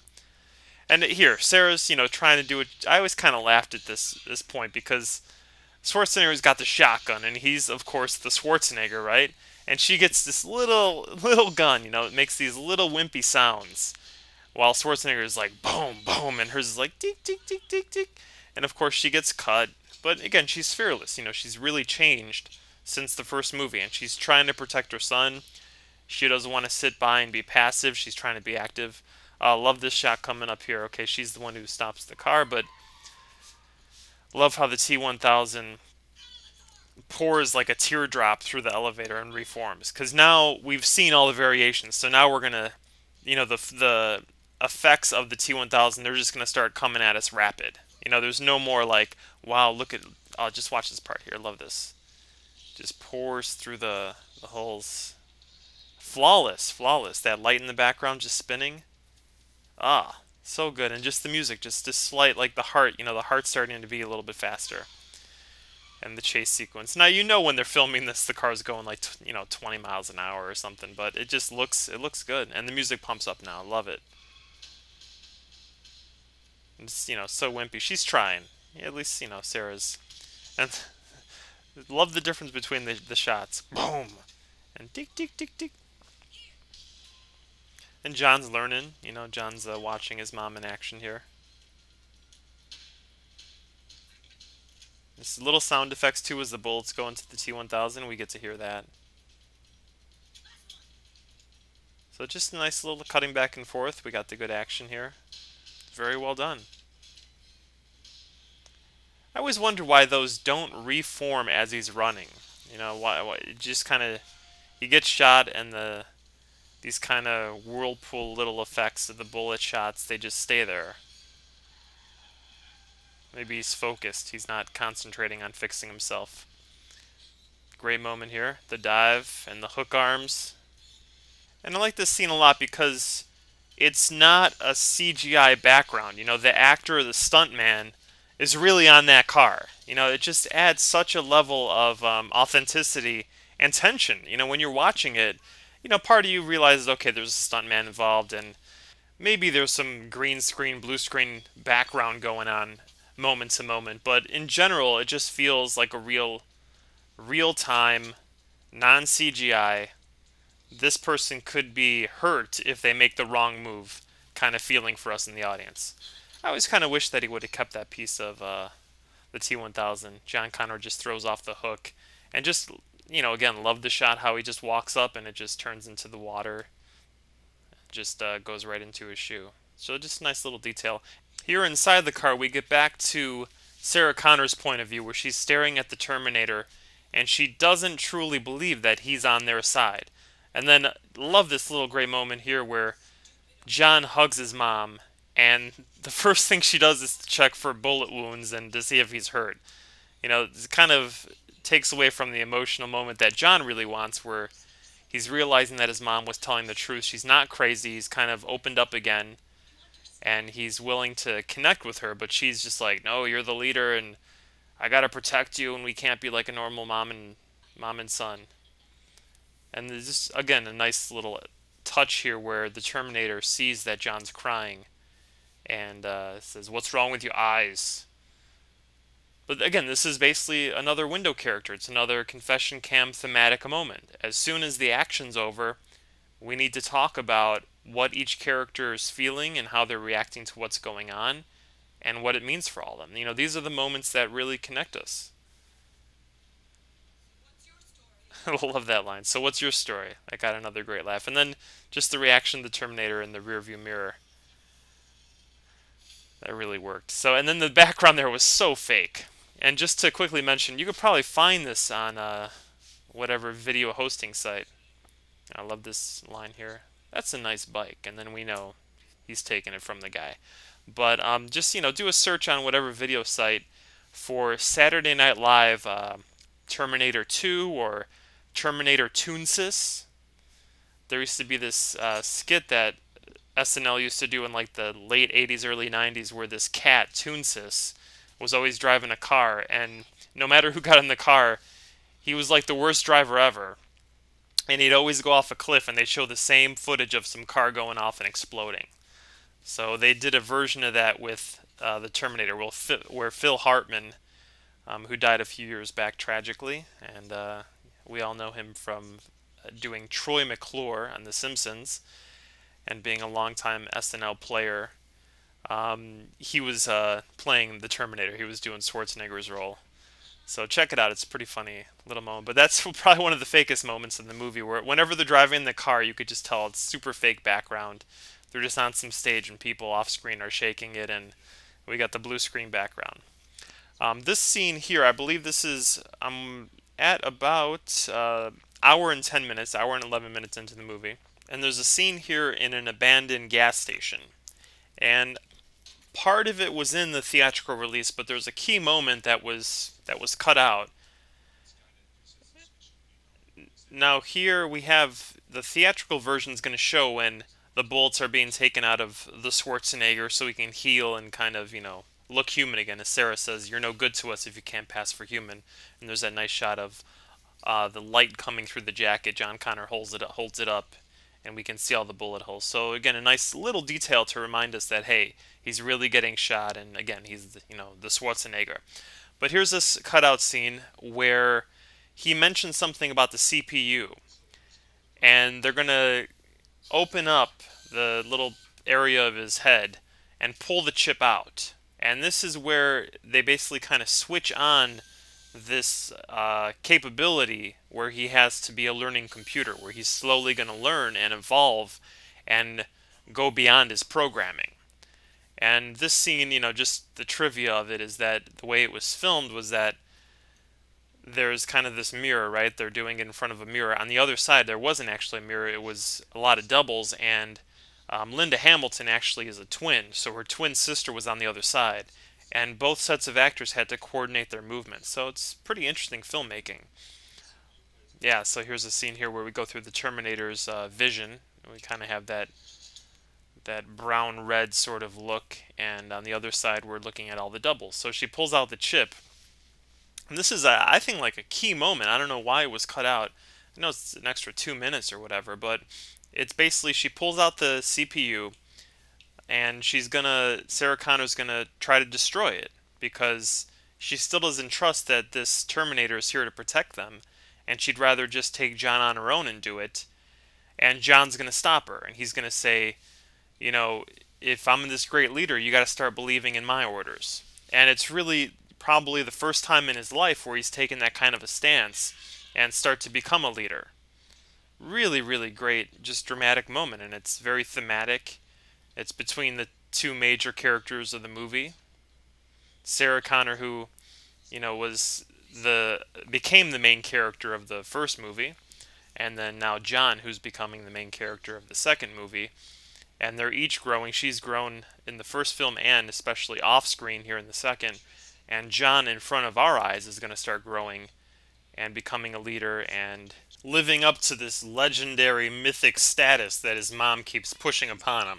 In a lot of ways, he's kind of like the son of a banker or a lawyer or a doctor, where the father or the mother are always like, you're going to be as successful as your father or as successful as me. You're going to go into the family business. So it's kind of like he's been cursed with this destiny from the beginning, and he can't really avoid it. But again, this is the moment that's missing from a lot of movies today. Like, just to compare, Transformers is probably the best comparison because in 1991, Terminator 2 is the new standard for where effects can go. It's the CGI revolution. 2 years later, Jurassic Park is going to take everything that Terminator 2 did right and just, take it to absolutely the next mega level. And Stan Winston, who in a lot of the documentary features here on the special versions and ultimate editions, talks about how he had to go to school again, to do like this intensive computer training because he saw that this is the way special effects and movies, the effects of movies where it was headed. He was behind the dinosaurs in Jurassic Park. So again, Terminator 2 ignites all that. But Transformers and now Transformers 2 is really kind of the leader of the pack, right? The leader of the effects pack for us in our day. Now, that movie's a great example of what happens when you get seduced by this dark side of just only the spectacle, right? Aristotle's spectacle and the effects. And you forget about the characters. In both Transformers and Transformers 2, there really isn't this kind of moment between these characters where you have John Connor and his mom, or with the Schwarzenegger, and you're just talking about how he feels and what all this is doing to him and what his goal is. Transformers doesn't care about that level. It's just like, okay, we know we're gonna blow you away with the visuals. That's what you're here to see. So, why bother? Let's just neglect all that. It's kind of like a bodybuilder who only works out the biceps, or the upper body, where it's like, okay, you look good flexing the arms and stuff, but, where are the leg muscles? Where's everything else? It's too lopsided. So, love this. And again, another great moment here. And this is another kind of emotional core of the film where John has just got his mom back, so he's starting to develop a relationship with her, and now he doesn't have a father, and the Schwarzenegger is going to become the father figure here. And it was great how when they get into the station wagon, the Schwarzenegger just kind of breaks the dash open, right, and just starts the car, and then John shows him the hiding place for the keys. So John's starting to reveal all these streetwise smarts that he has. And from this point on, we really get the whole John kind of teaching the Terminator how to be more human, but also in return, the Terminator teaches John how to be more human and how to be more of a leader and how not to be so robotic. So there's a great dynamic that's starting to develop between them. So I'm at about hour and 18 minutes into the movie, and here's another great little funny moment when he's telling him, you got to start smiling more. And then we have the Terminator vision and the analysis of the smile, and he's going to try to do a smile here, and it's very awkward, but it's comedic, it's a little bit light, but it's another way to look at the Terminator, and it's kind of break up the tension of the movie a little bit. Again, it's just starting that whole idea of the spoofing of the action hero, and here again, Schwarzenegger is kind of having fun with the figure that he's created, being this huge action star. And again, spoofing action movies is going to become very popular very soon. And Sarah Connor just kind of sitting with her sandwich, just obsessed, with her own little thoughts, her own vision of the future.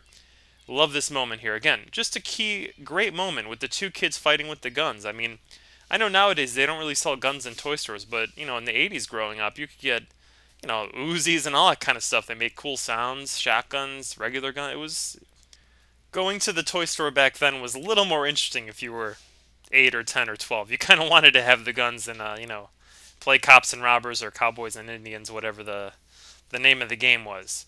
But a really great moment there where the Schwarzenegger says, "It's in your nature to destroy yourselves." It's just just a little idea. Again, you don't gotta be pounding the philosophical thoughts at us nonstop, but just these kind of little moments that just highlight some ideas. And again, we're talking about apocalypse and Skynet destroying everything, and man, or humans were the ones that created it, and all this kind of stuff. So I love this new story thread that occurs here, where Sarah was just focusing on the sandwich, or eating the sandwich and focusing on her thoughts. Maybe she was focusing on the sandwich. Did they put too much mayo in this?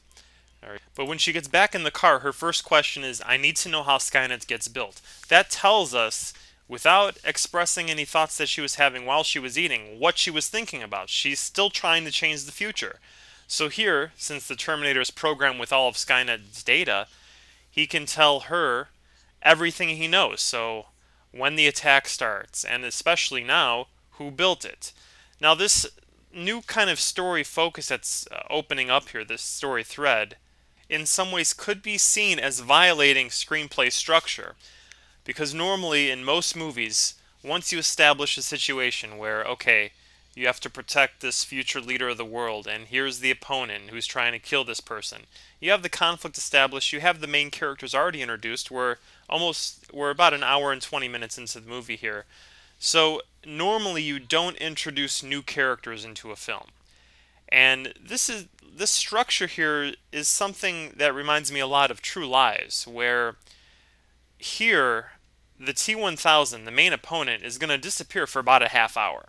We're going to probably pick him back up. Right now, I'm exactly at 1 hour and 21 minutes into the movie, and I think the T-1000 comes back into the picture roughly at about an hour and 50 minutes. So we're talking about 15, 20 minutes. Maybe it's not that long. We'll see. But just keep that in mind. It's going to be about 15 to 20, 25 minutes without very interesting and one of the main focuses of the movie, the opponent here, the T-1000. Just kind of disappears, and that's something that happens in True Lies, the next James Cameron movie after this, also with the Schwarzenegger, where they're doing the whole kind of terrorism thing, and right, the Crimson Jihad, and the one guy who represents, he's the leader of that group. And all of a sudden, in True Lies, it becomes this like romantic comedy about the Schwarzenegger, being Harry Tasker and Jamie Lee Curtis, and their kind of struggling marriage and their relationship with each other. And it goes into this whole new direction for like 40 minutes, and the Crimson Jihad are just gone. And they just, as the third act starts approaching, they're like, okay, we better get back into this picture. And it's fun, and you don't notice it because it's engaging. But technically, if you were in screenplay school, that could be kind of like a B storyline. It's like, where did this come from, man? I thought this was about this battle to stop this terrorist group, not to save a marriage. So again, I like James Cameron in terms of he's focusing always on characters first. So that's the notion in True Lies about, well, it's husband and wife. This is the core of the movie, and then all this other action stuff's happening around it.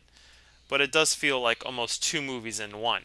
And here we don't really get the two movies in one feeling, but we do get the kind of little side trip. But really, in my opinion, it relates, because what's the objective? Well, the objective is keep John Connor alive, but also it is to stop the end of the world, stop Armageddon, Judgment Day. So how do you do that? Well, let's destroy Skynet before it gets built. Who's the person who's responsible for it? So I like this new direction, and it does make sense that the T-1000 would have no idea where they're going. I think the Schwarzenegger mentioned something that, the T-1000 has the same files I do. It might anticipate this move, which is a great way of setting up the T-1000 coming back into the movie, because, okay, fine, we're kind of off this beaten path and there's no way anyone would find us, but here's the excuse of how the T-1000 would be able to find us again. So it kind of sets that up. And this is where the structure breaks a little bit from the first movie. The first movie was very focused on, okay, I'm Kyle Reese, I must keep Sarah Connor alive, and I'm the Terminator, and I must kill Sarah Connor. And it was just the battle between them non-stop all the time. I mean, the Schwarzenegger, wasn't off screen, more than 5 or 10 minutes at most at any point. I think where Kyle and Sarah kind of, after the jailbreak or the jail destruction, and they were able to escape the Terminator there, I think at that point maybe we had 5-10 minutes without the T-800 on screen. But other than that, it was always cutting back from, Kyle and Sarah, and then cutting to the Terminator. It was always cutting back and forth. Here, we cut away from the opponent, and we focus more on these characters, and really a new objective, which is fine. There's two objectives at this point. There's keep John alive, and there's also stop Skynet from ever being created. And that's fine. It keeps us driving to watch it. It keeps us interested.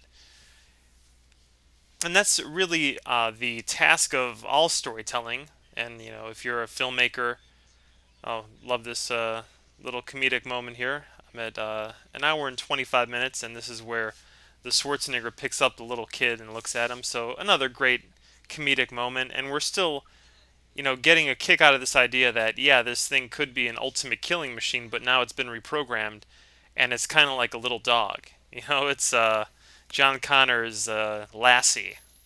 It's a cooler version of Lassie. It helps the main character out, but you can also teach it new tricks. And the great thing here is that it teaches the main character new tricks as well. And love this scene here where they climb down into this little weapons shack. And these are the moments that are going to make us shed a tear at the end when the Schwarzenegger is lowering himself down into that molten lava in order to melt himself. He's self-terminating in order to give humanity a chance. We wouldn't care about him at that moment if we didn't have these scenes here. This is where the real character development occurs and where the connection with the audience really happens. There's a lot of connections with this sort of dynamic with, you can go back and watch Shane, classic Western that kind of redefined how we would view violence in a Western, where before it was all kind of glamorous, just shooting the bad guys. But in Shane, every time a gun was fired, I mean, there was a power to it and there was some devastation. It wasn't a glamorous thing to do. But just the whole notion of Shane, kind of this heroic figure coming into town, and like the little boy that kind of bonds with him, that's their story. And that's very much the same sort of dynamic going on here. And also there's a movie called The Yearling with, I want to say Gregory Peck is in there.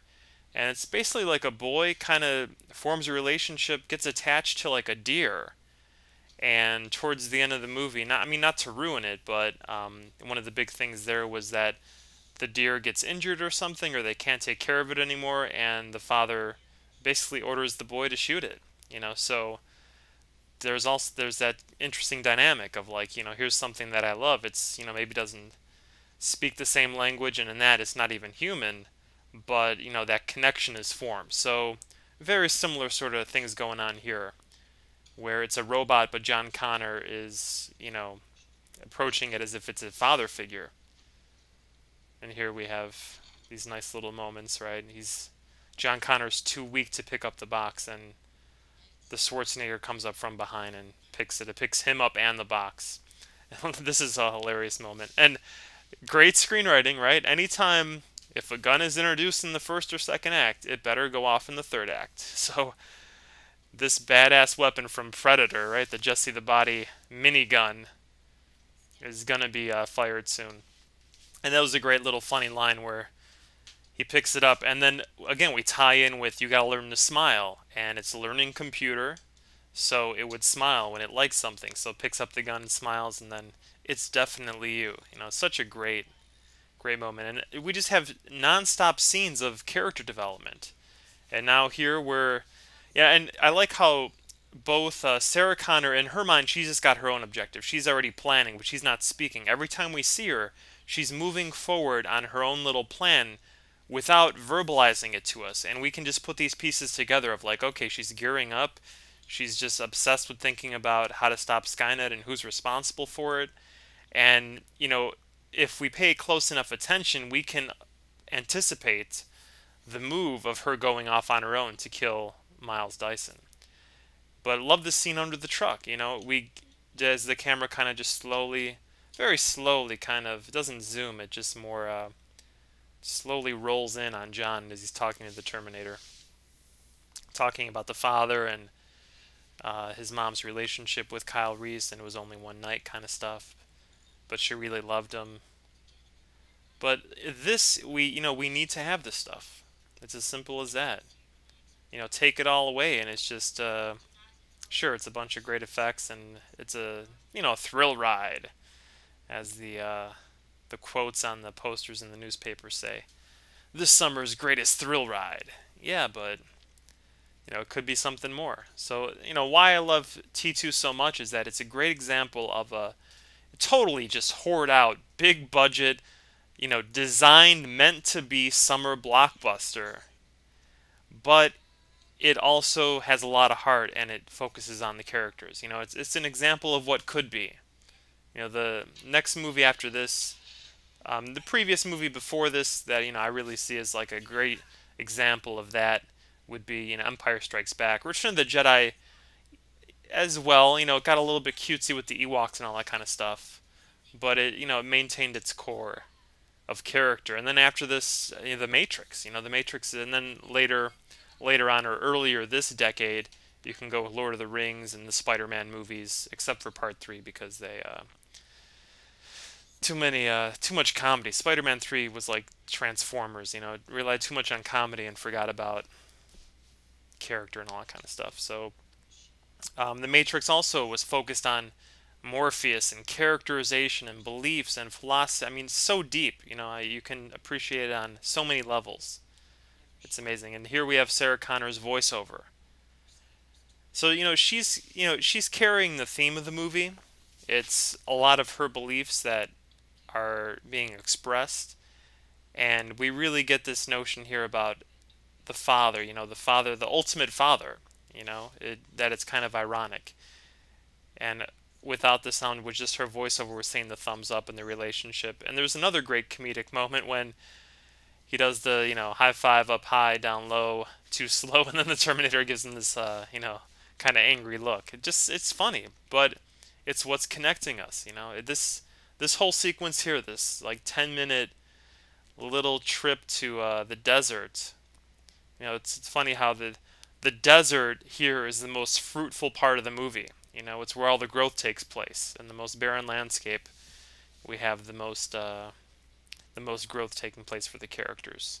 Because we have Sarah in her own little world looking at the kids and everything, and then we have her perspective on life and people and if we're going to make it, and then we have John and the Terminator forming a bond. And then Sarah's going to go to sleep here, and I believe we're going to go into a dream flash. Let's just call it a dream flash. And it illustrates more of her feelings about the future and what's going on inside of her. So, again, great sequence. Yeah, here we go. She's dressed up in the army gear. And now, again, this is a payoff for the earlier sequences. One way, if you're writing a screenplay and just thinking about telling a story, sequence or just scenes like this, right? This is the third one that we've had, where she's having this recurring dream about going to the playground, and in the distance the bomb goes off, and then we have the shockwave. So ideally, if you're writing this, each time we see it, it should be revealing new information. It should be moving forward. You never want to have a scene that repeats itself, which is again why that earlier scene with Kyle was cut out. Because even though the beginning of it was new, with Kyle being in there, the end of it would be just a redundant repetition. And there's this scene here. We have Linda Hamilton's sister, as Sarah sees herself as if she had a normal life without being cursed with this knowledge. And here we're going to get the big payoff. We're going to get the bomb going off, the shockwave, and we're going to get the flesh burning and everyone on fire. That's really the new added. And here's kind of the shockwave going through the city. I think the one moment with the bus, right? The cars on the street. That's painful right there. Wow, that's pretty gross. I love the shockwave here. I like this shot, but when it goes closer like to the buildings and the cars, it looks totally fake. One of the few moments it doesn't really pay off. There we go. I guess it works good enough. Just that with the lid coming off. But just love everything here. And then just the ash. Wow. What a powerful image. And this is going back to the opening credits with the playground. Oh, what a great shot. And just the flesh has become ash and it's just blown off the skeleton. Wow, talk about not wanting to sleep. And this is just kind of the final motivation for her to go off on her journey.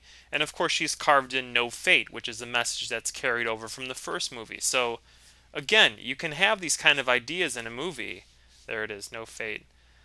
You don't need to beat people over the head with them, but if you put them in there, it allows us to just on our own digest it and think about it. And again, it's what drives characters. There's a great book. I forgot the complete title of it. It's by a gentleman named Lohas Igri. It's like written like in the 20s, and it's something dealing with the dramatic core of writing. Oh, I wish I could find it. But it's basically he was a playwright, Lohas Igri, and he just kind of distilled from like Shakespeare and just all the classic plays and theater, just the notions of building character. It's like such a great book. I think it's The Art of Dramatic Writing. It's a purple book. Maybe the color's different now, but it's The Art of Dramatic Writing, I want to say. And he talks about just building a character. It really focuses on characters and how character is what drives a story. So that is what we have here. So get that book, learn it, love it, and incorporate it We need it in today's movie world. So we cut back here to, I'm at about a hour and 36 minutes into the movie, and we have John Connor and the Schwarzenegger talking about where she went. We see the no fate message, and she wants to stop Miles Dyson. It's interesting. So much has happened in this movie already, and there's still another hour to go. It's so great. And here we have the Schwarzenegger. The T-1000 has the same files that I do. It might anticipate this move. And then we have John being the leader. So we start to understand the implications that might actually prevent the war. And now this is a great moment where John is just all obsessed with this idea of, haven't you figured out why you can't kill people? You know, that's his growth, and he's trying to instill this into the Terminator. And we're going to see it later, of course, when the minigun's busted out and he doesn't kill any cops. Sure, he wounds them, but he manages to stay true to his promise. This is also a big moment for Sarah because this is the first time she's thinking about killing another human. I mean, she's really never killed anybody. All she's done is destroy the Terminator in the first movie. She's become stronger, more resilient, and trained in terms of survival. But this is the first time she's actually thinking about becoming a Terminator and taking someone out. So this is, again, these little ideas, and then John Connor is the one who's kind of voicing this about you can't just kill someone. And then we cut into the house here. We've got the gun. Just another great story. I mean, pay attention to how the scenes in this movie, they cut so quick, especially earlier. There's this whole notion, again, when you're writing, screenwriting, and just in movies in general, in order to keep the audience just locked in the seat, to keep their attention in the story, on the characters, and forget about the walls that surround them, and that they're in a theater and the people that are sitting next to them. You want to have every scene end with some kind of setup and begin with the payoff. So the end of the previous scene we have killing Dyson might actually prevent the war. So what do we cut to? Boom. She's gearing up, she's got the gun, and she's got the red laser, the sight pointed at the back of Dyson's head. And then a little coincidence here, but okay, boom, shoots, and he manages to get out of the way. We have a action going on here. Again, it's not gratuitous, it's part of the story, so you gotta love that. But this whole movie is so great at not wasting any screen time.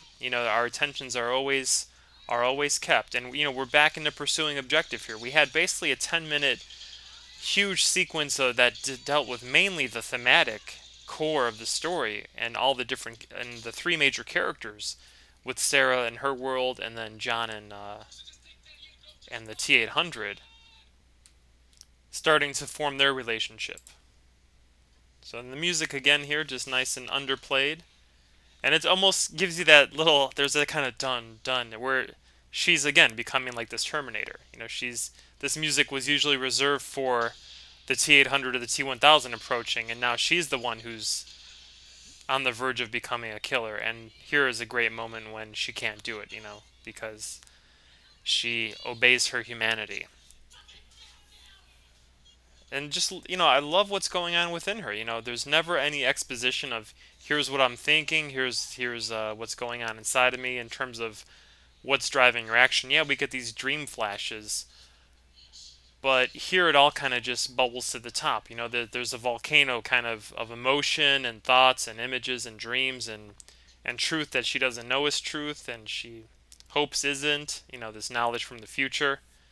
But she can't do it. Look how the trigger gets so close to being pulled, but she lets her humanity shine through. She can't do it. It's a great moment. And then we're going to have John and the Terminator show up. And again, talking about little details, I love this moment when John and the Schwarzenegger come through and the T-800 just pushes the door open and that whole metal kind of bar just flies off, just telling you about the strength. There's always moments here where Cameron is conscious of communicating the force and the strength of the Terminator. So those are the little details you look for. Here's the scene about an hour and 41 minutes into the movie, and there he just opens it up and that metal piece just flies off. And notice how John is becoming more proactive just within every scene now. He's not just kind of this punk little adolescent kid who's just, purposely trying to give his foster parents a headache and just, being bad for being bad's sake. He's starting to really believe in his destiny, and every time you see him, he's becoming more proactive, becoming the decision maker within the scene, and really lending to the solution within that moment also.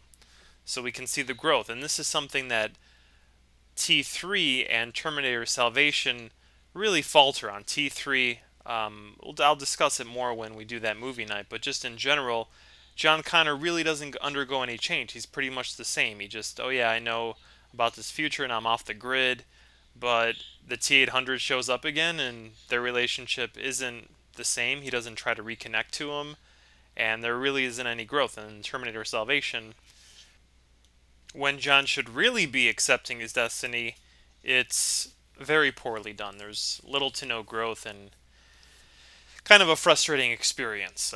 Again, great effects, but we miss the characterization. Here's one of the great images of the movie. Again, this movie has so many great images. When John pops open the switchblade and he says, "Show him," and then he goes and takes Danny in the other room, and then Schwarzenegger is going to cut the arm and reveal the metallic hand. Again, we don't need to see the whole skeleton because we've seen it in the first movie. So we see just a piece of it. And it's great because we're getting the reaction of Dyson and his wife. And I just love, again, in just a second, we're going to have Sarah's voiceover. And the visuals say everything. We don't need to hear Miles Dyson and his point of view because his reaction says it all. Love that image right there. And that's something we never actually saw in the first one. We saw just kind of the bits and pieces on the face, a little bit in the arm, and then we saw him totally without any skin. But now, since the effects are better and technology's improved, we can kind of mesh the two together. So loved how it was Schwarzenegger and then the arm, from the elbow up was metallic. So really, really well done. And then we have Sarah Connor talking about how Dyson sat and listened to the Terminator laying out the history of the future. And then here we're going to get another little thematic window charactery moments. The characters, it's so important for characters to have a point of view. Even if it's just a stupid action movie that's supposed to just be a summer blockbuster, every character has a point of view. Again, it's like the show Lost. Lost in the first 2-3 seasons, I really love that show because it treats every character as if they're a main character. It really thinks them out, gives them a backstory, and it presents fully three-dimensional people. And ideally, if you're writing some kind of story, every person is a real person. Every person thinks they're the main character of their own movie. It's just that, the filmmaker, the storyteller is deciding, okay, well, it's going to be your story. But that doesn't mean that everyone else in the story isn't as real as that person. So just like in our life, we think we're the main character of our life. And if we look at our brother or our wife or our mother or our friend, they're all the main characters of their lives. But to us, they're our window character, they're just, a sidekick. So everyone is a fully three-dimensional person. So when you do that, when you establish that, you know how they feel in every moment, you know how they react to every moment, and you can decide to, shoot a camera angle their way to get a reaction. And here Sarah is just spitting out all this, "Men like you destroy. You don't know what it is to create." So you gotta love that about her. That's what, again, ultimately the theme of this movie, or, kind of the emotional core, is with her. And then we also have John and his, father-son kind of, relationship, as mentioned before, with like the little kid in Shane or the yearling kind of thing, or Lassie. It's pick any movie where you have a little kid getting attached to a father figure or a best friend figure or something like that. It's the same dynamic. So here we have something that harkens back to I just said harken. It's such a, I guess, kind of a cliche word to say, but you don't really hear it enough, so harken back to Terminator 1. the uncut footage, the deleted scene where Sarah's dragged on the stretcher, rolled on the stretcher, into the ambulance, and we see it's in front of Cyberdyne Systems. So that comes into play here. And as mentioned in that Terminator 1 commentary, that Cameron did have the foresight to set up a sequel that way. That was originally filmed back in '84. Love this scene here, just a nice metaphor for kind of the journey of life, and especially in this movie, the unknown future. We get the close-up of the road here at an hour and 46 minutes into the movie, and that's going to be our final image of the film as well. So, this film, again, sci-fi, blockbuster, summer movie, ends on a nice philosophic note. That's what you want. Strive for more. Why not? Why not give us what we're ready to accept, but also put in these other levels so that later we can go back, watch the movie, and appreciate it in a whole new way. I always mention this moment in 12 Monkeys, the Terry Gilliam 1996 movie, 97, with Bruce Willis, where he's watching a Hitchcock movie, Vertigo, I believe it is, and he's in the theater and he says, the movie hasn't changed, I have. I never noticed these things. And just in doing research for the Star Trek review, I found this pretty nice interview with Leonard Nimoy, and someone was asking him about why Star Trek endures, and he talked about how in the show there was the level where, if you're 12 or 15 or whatever, you can appreciate it for just the cool looking effects and the action, the fights and stuff. But when you go back and look at it when you're in your 20s, there's also the bigger ideas to the show. Racism, sexism, people kind of uniting as one, and just all those different ideas about evolution of computers and humanity and exploration. So, they're all there. They're all there. So, and I remember, one of my favorite movies, it's like, coincidentally, is a James Cameron movie, Aliens, where, when I first saw it, like in 1988, I wish I would have really saw that movie in the theater, but in '88, I remember watching it, and it was just awesome action movie. Great fun characters. I love the swearing. I love the aliens, of course. But then watching it just a few years ago, you pick up on this whole idea of the capitalism, where the movie is really a little bit of an attack on capitalism in terms of the corporate control, and what's the value of a life. There's a great line that Sigourney Weaver Ripley has in that movie, where she says, Burke, I don't know which species is worse. Us or them. You don't see them effing each other over for a percentage. And that, says a lot. And I'll take Aliens up against Oliver Stone's Wall Street any day in terms of talking about the seduction of greed, and especially '80s. With if you thought the '90s were bad with hyper, super crazy stock prices and just greed in terms of buying, selling, and all that kind of stuff, the '80s blossomed all of that. So back to T2, an hour and 49 minutes into it, got another $40,000 line. Let me try mine, where the code doesn't work, so Schwarzenegger puts the little explosive bullet thing in the gun and destroys the door. Love that. So really nicely set up with triggering the alarm, and again, we're going to have that payoff to the setup of the minigun, where all the cops are going to show up here, so that minigun is going to come into use. And just another iconic image. It's just this great level here where you're working story but also imagery of movies, and just creating images that stick in our minds.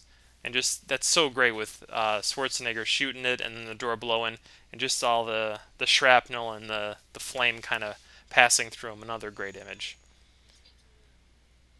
So here's their objective. Okay, finally we have T-1000 at 1 hour and 50 minutes into the movie, showing back up, and I believe he left at about hour and 21 minutes, was it? So almost 30 minutes without him. But that's okay because we've been engrossed. One of the challenges of storytelling, again, especially on screen in a theater, and not in terms of, like a comic book or a novel and stuff, we have control over that. We can put it down, we can read it wherever we want, so our attention doesn't have to be focused in a 2-hour time frame that we've basically rented out at the theater. I'm going to pay $10 to sit in the seat, and If it doesn't hold my attention, I could always walk out, but I have that fixed amount of time to watch this movie, to experience this story. And if it's slow and it doesn't capture my attention totally, I'll just notice the people around me more and I'll start to drift in my thinking. But if it's really flowing, it's really moving, I'm going to be locked into this universe. I'm going to feel like I'm there. And the challenge of storytelling is, what's going to drive you to watch? What's going to kind of tractor beam your attention moment to moment? And there's a lot of different factors, but basically you're there to watch. You can have like an actor drive, you're there because you love Schwarzenegger or Tom Cruise or whatever, Jessica Alba, whatever the popular actor, actress of the day is, and you're there just to watch them. If they're in the movie, you're happy.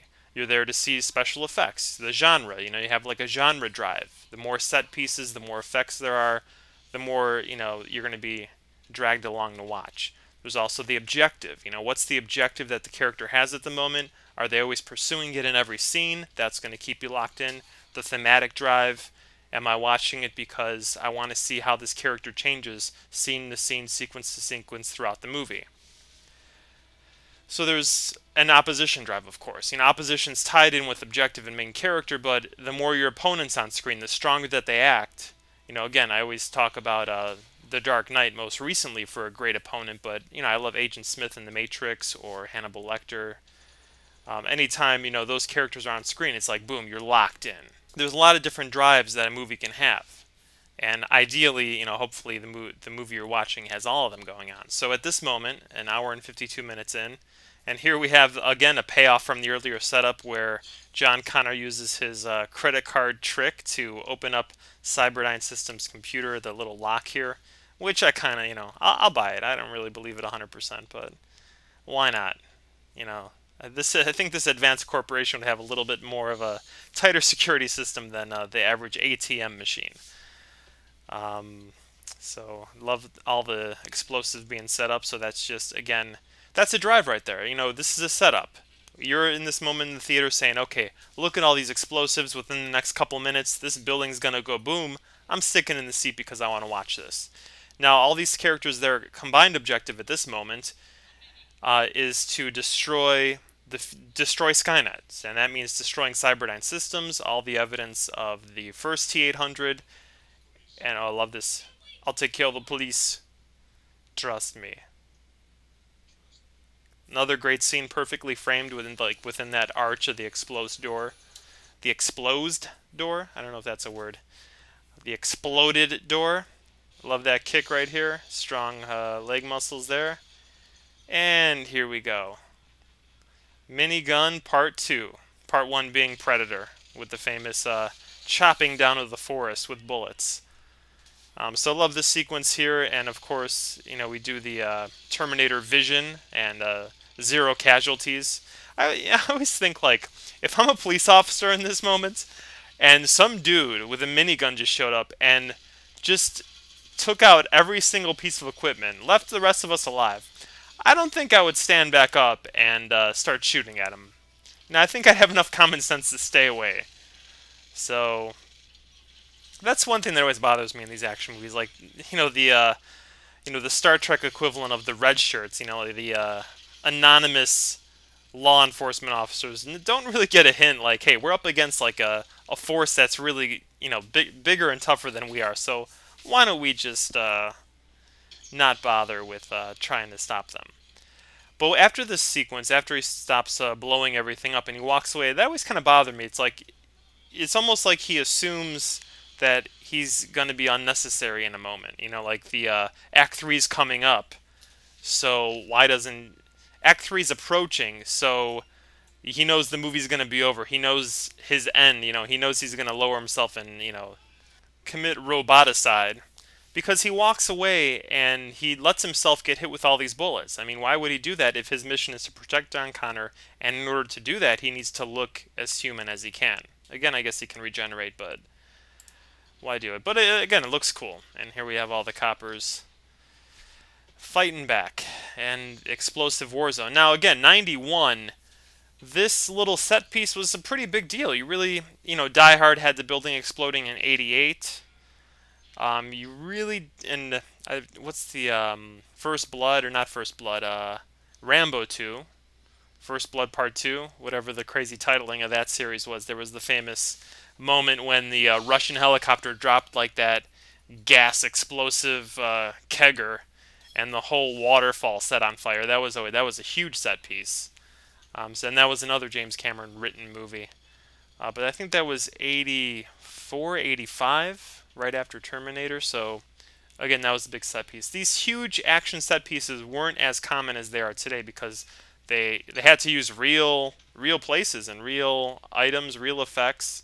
It wasn't just like, okay, we can simulate the explosion of a building. You actually had to do it. So, or a car, or a highway, or whatever. So you had to be a little more selective with your key set piece of the film, and you only got one or two at most. So this was kind of a big deal. Today we get about 4 or 5 of these moments in a given movie. Just looking back at Transformers from 2007, you basically have the destruction of a city with robots going through all the buildings and everything. So another example of T2 raising the bar again, saying, okay, action movies, you need to have more set pieces throughout. Man, and Miles Dyson really gets his ass kicked right here. I don't know if he deserves this, but he really gets gunned down. Basically, this is kind of a way, if you're a writer, you're like, okay, this character is going to be unnecessary for the resolution of the movie. We don't need him in Act 3. He was basically necessary for Act 2, Part 2. From the midpoint of the movie to the beginning of Act 3 is when we needed this little extra story about destroying the possibility of destroying Skynet and preventing the future apocalypse. So Dyson, I guess, his fate is sealed because he got linked in with creating Skynet, and he has to suffer the consequences. I really like the way that he has kind of the shortness of breath, and he drops the detonator and explodes the building. Again, nicely filmed, good action sequence here. And here we have the Terminator just destroying the wall. Love it, just again, shows you the power of the Terminator. Brings him out. He's just explosive happy with all this. Again, this whole action sequence is just, wonderfully done. You're locked in. So what were the drives right now? We're paying attention because of objective, right? They want to destroy the building. They also want to protect John Connor, protect each other, get out of here. The big thing right here, the payoff that we're waiting for, is the explosion of the building because it's been set up. So that's driving us to watch. This movie did a good job. Even though Dyson was only on screen for a little while, I really felt bad for him. I was really sad that he had to die. The actor Joe Morton, I believe, he definitely had a pretty solid career after this. Most notably, he was in Speed just a couple years later. Essentially Die Hard on a Bus, which had some pretty outrageous action moments, especially the one where it jumped the bridge. The bus jumped the highway. There's no music here. I'm at an hour and 59 minutes, and this is where Dyson last breath, and he drops the detonator. Love that close-up. No music. And we just get, boom, the explosion. Now the music's going to kick in. And it just, like any big set piece explosion, we have multiple camera angles because you only get to do it once. So you better have film in there, the gate better be clean, and you better be rolling. And here we go, the T-1000. Now, at an hour and 51 minutes, or hour and 50 minutes, we showed him, and now it's been 9 minutes since he was at the Dyson residence, and now he's back. He's finally met up with them. So truly, he hasn't been face-to-face with the main characters for about a half hour. But in between that, it's been so interesting, so engaging that we really don't notice. It's almost like Silence of the Lambs, where we get that whole sequence towards the end where Lecter escapes. And now again, Lecter isn't really the main character of the movie. The thrust of that movie is about Jodie Foster pursuing Buffalo Bill. I think that's his name, Buffalo Bill, and trying to catch him. So it's almost for like this half hour we kind of stop that pursuit to watch Hannibal Lecter escape. And it's really engaging. We're really, into the character, and he does it in a brilliant way. But it's almost the same kind of thing here. Again, it works, so we're okay with that. So it just goes to show you that know the guidelines of screenwriting, of storytelling in the film medium, and just bend the rules if you know what you're doing. That mini objective, that mini story needs to have all those drives, needs to have that structure, so you can have a movie within a movie as long as it's structured well. So here at 2 hours, we have the Schwarzenegger walking down the hall.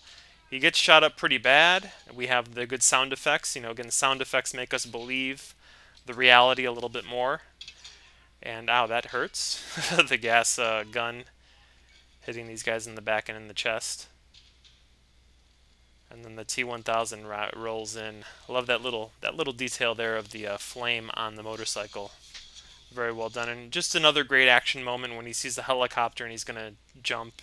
And we're going to have a callback to the first movie when he says, "Get out." Now,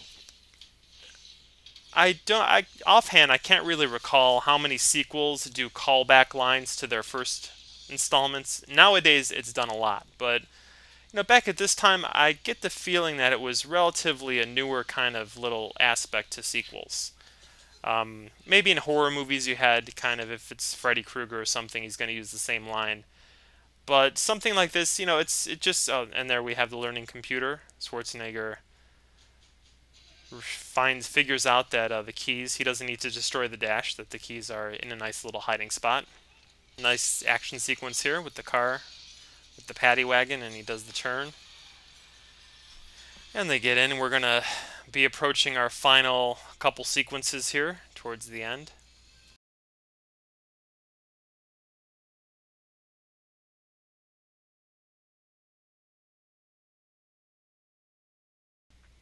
But just in terms of the callbacks to the previous films, Terminator Salvation really forces it. T3 does it too with the whole getting the glasses thing, talk to the hand, using the hip lines. But in Terminator Salvation, you get the "come with me if you want to live," and then you also get the callback to the song, the Guns N' Roses song on the radio. It's just like, alright man, come on, just relax. We know it's a sequel, but just be within your universe. Give us something new. Just because it's a sequel doesn't mean you need to reference everything that happened in the past movie. It's too distracting. It really takes you out of it because you're like, oh yeah, I get it. I guess it kind of really exploded with kind of the Quentin Tarantino Pulp Fiction sort of, hey, I'm hip because I can reference Fonzie and all these other pop culture landmarks and icons. This is something that really became popular in the 90s, where movies started referencing the reality that everyone is a part of. No more was it that, okay, this story is just in some universe and they don't know about the pop Madonna, who's a hot singer at the time, or they don't know about Batman, who's a popular figure in movies now. No. In movies in the 90s, you had Clerks with Kevin Smith talking about Star Wars nonstop, which I really believe what started kind of a reignited fervor to see more Star Wars material. That was 94, and then you have the reissues for the 20th anniversary, and then in 2000, 2001, you have the new trilogy coming out. So just the whole thing about Clerks arguing if the people who built the Death Star were Union and if their families were compensated when it exploded and all that kind of stuff. And then you have, again, Pulp Fiction referencing just all different kinds of pop culture items. So it really, and then Scream, of course, Scream referencing other horror movies while they're in a horror movie. So is that whole kind of Generation X, the whole grunge kind of sarcasm, and let's just talk about this BS reality. Let's just really analyze it and break it down and have fun with it. So that all started to happen. Love this little detail here where the T-1000's in the helicopter flying, and he's got like 4 arms. 2 arms are operating the helicopter, and the other 2 have the guns. Just so, and there's not a close-up. It's not gratuitous. It's not like, okay, look at this cool effect. No, it's just, hey, this is what the T-1000 would do, and we're just going to put it in the frame, and if you're a observer here, you're going to notice it and appreciate it. Maybe next time when you go through the movie, you'll catch it and be like, wow, that was really well done. Just, again, that's just getting into the reality of the moment, and how would the T-1000 operate. Sarah Connor just gets shot here, so 2 hours and 5 minutes, and now we're back on track in terms of the structure of the first movie. where we have the highway chase or the street chase involving a truck, right? The Terminator is going to get into a truck here, and they're driving towards a warehouse factory where the final sequence and the end is going to occur. So the exact same structure happens there, but it's done in a little bit of a different way here. And, again, it's genius. Where the first time you thought, okay, the fire from the explosion is going to take out the Terminator, but it just takes away his flesh and reveals the skeleton. Here, we have the liquid nitrogen, which is perfect for freezing liquid metal, right? And maybe the ultimate image. I love how the T-1000 is just kind of pissed off here. He doesn't even bother. He just stabs the guy, takes his truck. Ruthless. Ruthless, ruthless. And that parallels the growing humanity and comedy that we find with the T-800. And love how they take this guy's crappy truck, this truck house. This is the vehicle's top speed, 65 miles an hour. And we're going to have, really want to talk about this stunt that's going to happen in just a moment. So we're basically reliving the first movie here with this final little sequence, but the details are different, so we're intrigued. You're not sitting there in the movie thinking, wow, this is just like the first movie. No, maybe it feels, maybe on an unconscious level you kind of feel it, but no way, because the characters are different, the details are different, and it's engaging. And this is just the power of an opponent in a movie. If you make them that menacing and intimidating, you're just locked in. I always thought that was a pretty dangerous stunt right there, where the guy jumps over the edge and the truck just misses his feet. That was real. Looked real. No CGI there going on. And Sarah's hurt. And it's always good to, make your characters vulnerable. Sarah's getting shot here is just a good example that, hey, anyone can die at any moment. Just remind us of that. And I didn't mention earlier, but I like how when John was reunited with Sarah, it wasn't just like, cue the music, cue the Lifetime Hallmark Channel music. Okay, mom and son are reunited. No, it was like not a happy reunion. It was a little bit of a tension going on. So all characters should always be in conflict. There's always some kind of subtextual, subconscious struggle going on between people. It's never easy. Number one rule in a movie is that nothing should ever be easy. If it's between friends or lovers, co-workers, whatever, it should never be easy, even if people get along with each other. Just, take Lethal Weapon. It's a buddy cop movie, but the buddies are always bickering with each other, It's, makes it a lot more interesting that way. I love this scene here where the Terminator gets out, the Schwarzenegger gets out and sitting on the edge of the truck, and he's shooting the rocket gun at the truck, the rig, but nothing seems to stop him. So, again, great action sequence here. And it all leads up to what probably is really the most memorable moment of the movie in terms of the quote and just the image, with the T-1000 becoming frozen and "Hasta la vista, baby," which is kind of dialogue porny. It's a setup, but it's not over the top. I mean, it does make sense. It was set up earlier innocently and kind of slyly just mentioned, with like, no, you got to talk like a real person, and then John Connor's kind of giving the Schwarzenegger this education about how to sound like he's a real person, and now the line's going to come back, and it's filmed really well. And just love the details here about how the T-1000 is stepping in the liquid nitrogen, and every step becomes a little more trapped. He's sticking to the ground more, and this, it's just like, wow.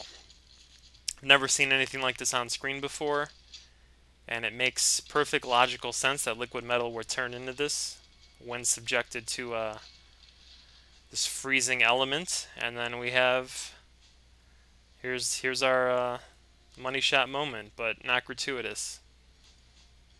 I'm gonna shut up and enjoy this.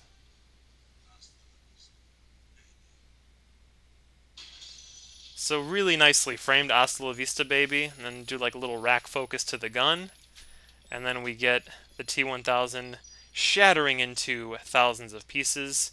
It always did bother me how fast the T-1000 melted and came back together.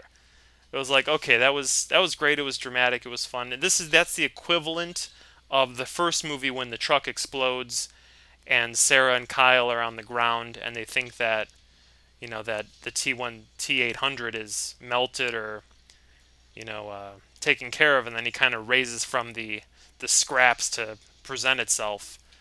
So same thing here, but it just happens so quick. I mean, it's like under a minute. Sure, we have kind of that. It's kind of a coincidence that the lava-ish melted metal, the heat starts to reanimate all the frozen pieces. It happens, in my opinion, it happens a little bit too quick, but it's just, again, it's an amazing image and amazing logic to it. And they basically stand around until the T1000 is reforming himself. It's like, hey, dude, you might want to move a little bit faster. See there, look, they're running in the background as it's essentially coming back together again. And now, coming up, we're going to have just little moments that were edited out of the theatrical version. And if you put all these moments together, they're probably like less than a minute. And I don't know, you just got to wonder, were they really that hard up for a running time under 2.5 hours? Such a great camera angle there when the T1000 forms into that silvery shape.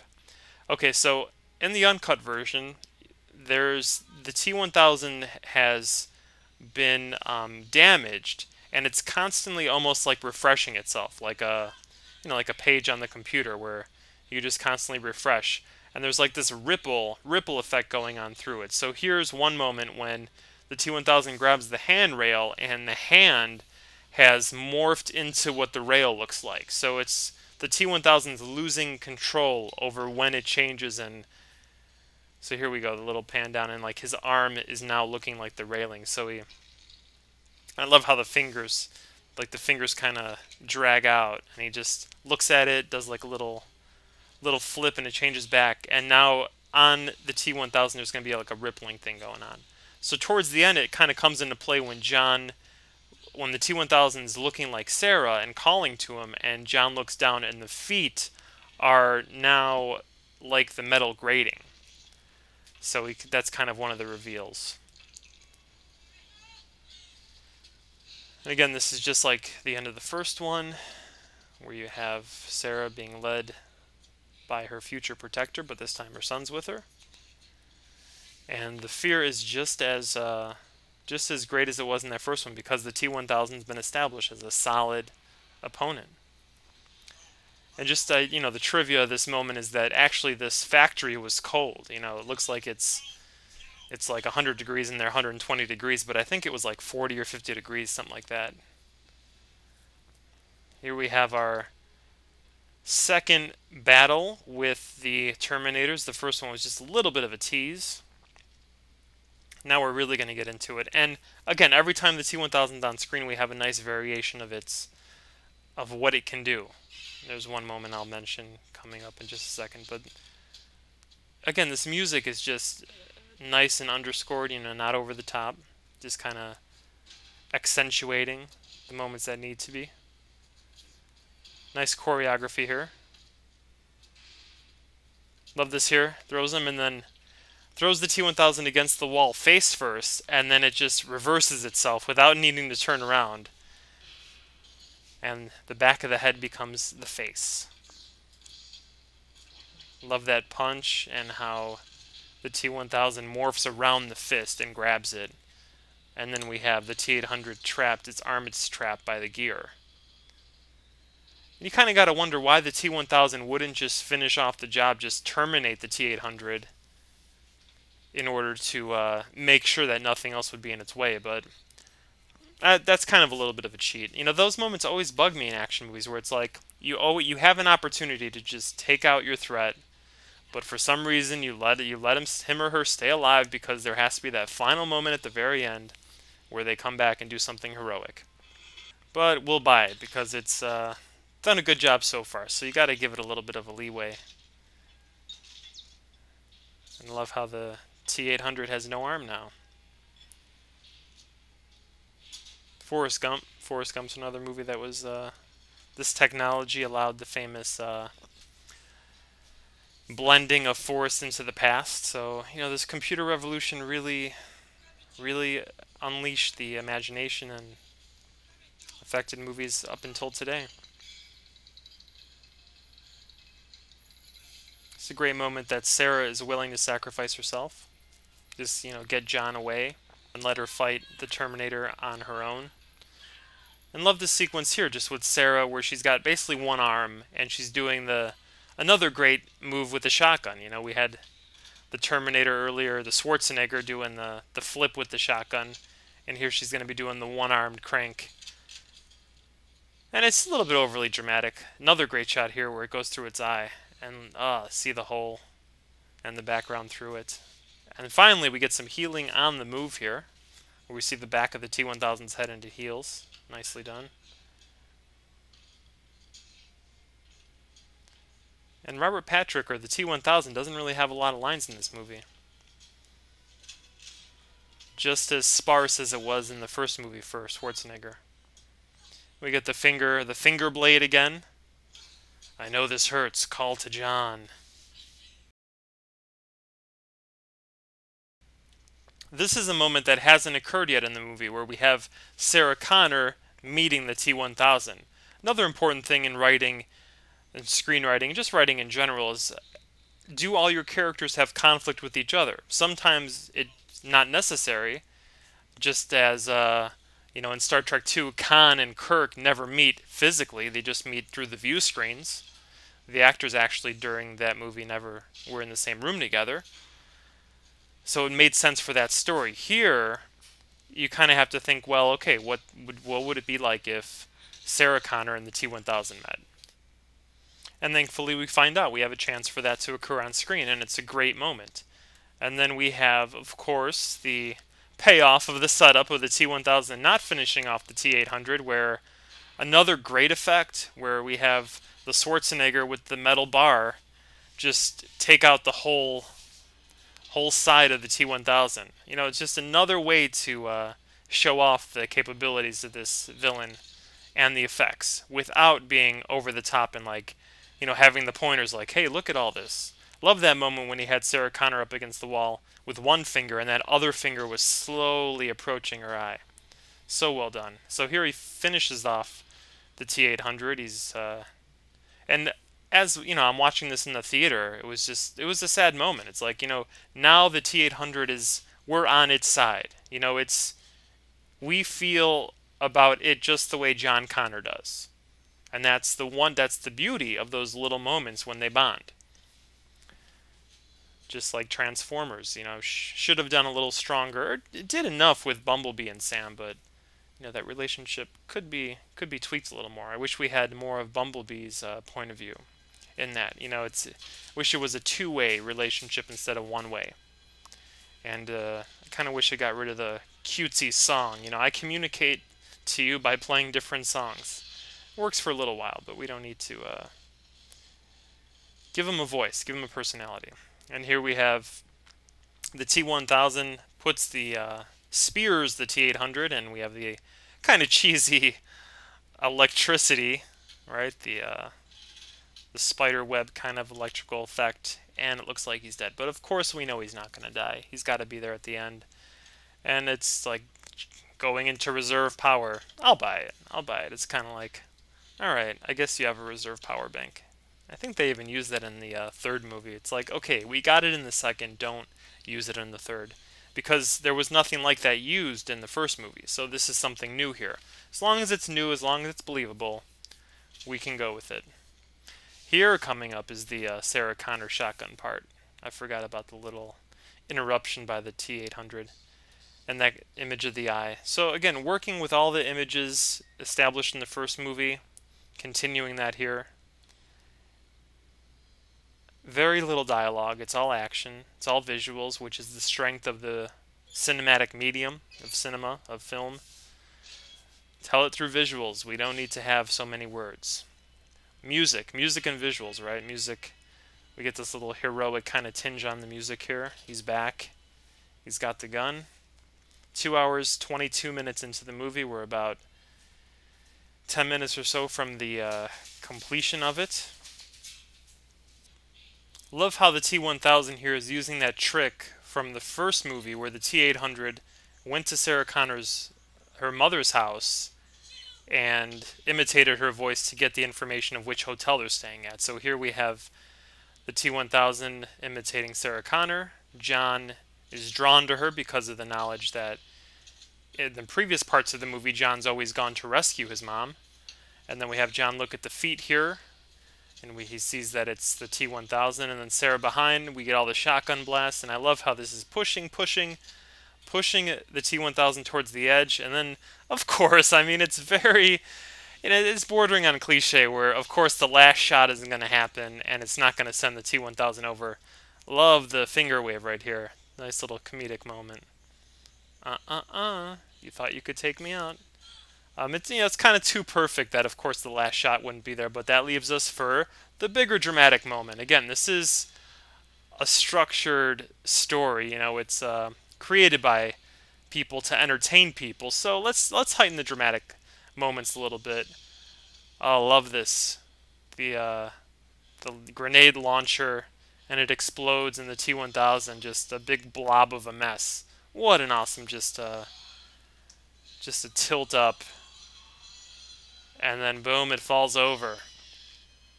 So excellent. And just love how it's just squirming around here, and then it goes through every incarnation that it's taken on during the movie. We get to see every one of its victims that it's sampled. I love how it's just kind of writhing and letting out this primal scream of sorts. This is almost kind of like, in the not-so-great movies, this is like a flashback moment, right, where you see what the character's been through throughout the whole film, or it's done in sitcoms a lot. But here we get to see it within this moment of it's dying, so it's kind of going through all of its past lives, and it's trying to force itself out of this molten pit. And finally it's going to, we're going to have a nice overhead shot here. Love this face out of the face, and it's trying to blob its way into freedom. But no, and it just dissipates. Nicely done. So now we feel that relief, right? It's been a non-stop, just express train to the resolution here. Now again, resolution of a film, so important. Making sure that the emotional impact that this film, that a story has taken us on, this is the big finale of your fireworks show. You better have the real bang ready for the end. And we've had a solid resolution to the opponent. We believe it. Okay, the T-1000 could die that way, and it was a great way for it to happen. So what do we need to resolve now? Well, we've had the characters on this journey since the beginning of the film. We've been with them through it. So now we want to see how this all ends up for them. Now they're going to throw the chip and the arm into the molten fire metal liquid. Yes, throw it in. That line was just $120,000 into my pocket. And then there's going to be this great moment of realization. No, there's one more. And this awesome struggle here, this awesome emotional struggle. This is the yearling, the end when he's forced to kill the deer. Or this is Shane, when Shane's walking away. He's kind of, screaming for him to come back. He doesn't want him to go. They could be a family. Maybe, even though his face is all messed up, I guess that would heal. And even Sarah's kind of not so sure if she wants this to happen, but she nods and agrees, it is the right thing to do. But she's undergone a change, and this is the big emotional struggle here, the resolution for the T-800 and John. I love John's reaction here. We really feel his connection to the T-800. Again, as kind of this parental father figure. But this is really between these two, and love the tear there. Great angle. The metal finger down the cheek, and the hug, and the music is perfect. The scene just really works. And then we have that look. Even though the metallic eye doesn't rotate the same as the human-looking eye, I guess it's damaged. This handshake is really nice, a nice symbolic gesture. Sarah Connor, she's kind of come along in her own way, but this is really, we really feel the tears because of John. Nice final word, $40,000 word right there.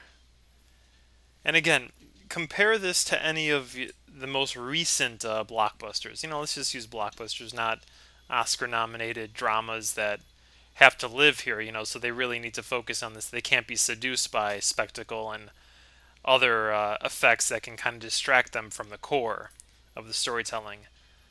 But compare, again, since Transformers just came out, compare the end of the first Transformers, where Megatron dies, you don't really feel anything. There's that little moment with Optimus of he says something about brother, but you don't really feel the struggle or the battle between Megatron and Optimus, as you did here between the T-800 and the T-1000, or John and Sarah and the T-1000. Music here is just so perfect. It just wonderfully illustrates the emotions here, and it's the main Terminator theme, and it's transformed. Before it was like this ominous kind of threatening theme in a way. Great close up there. He's starting to be on fire, and he kind of corny with the thumbs up, but hey, it works. It works. Thumbs up is, I think thumbs up will always be cool.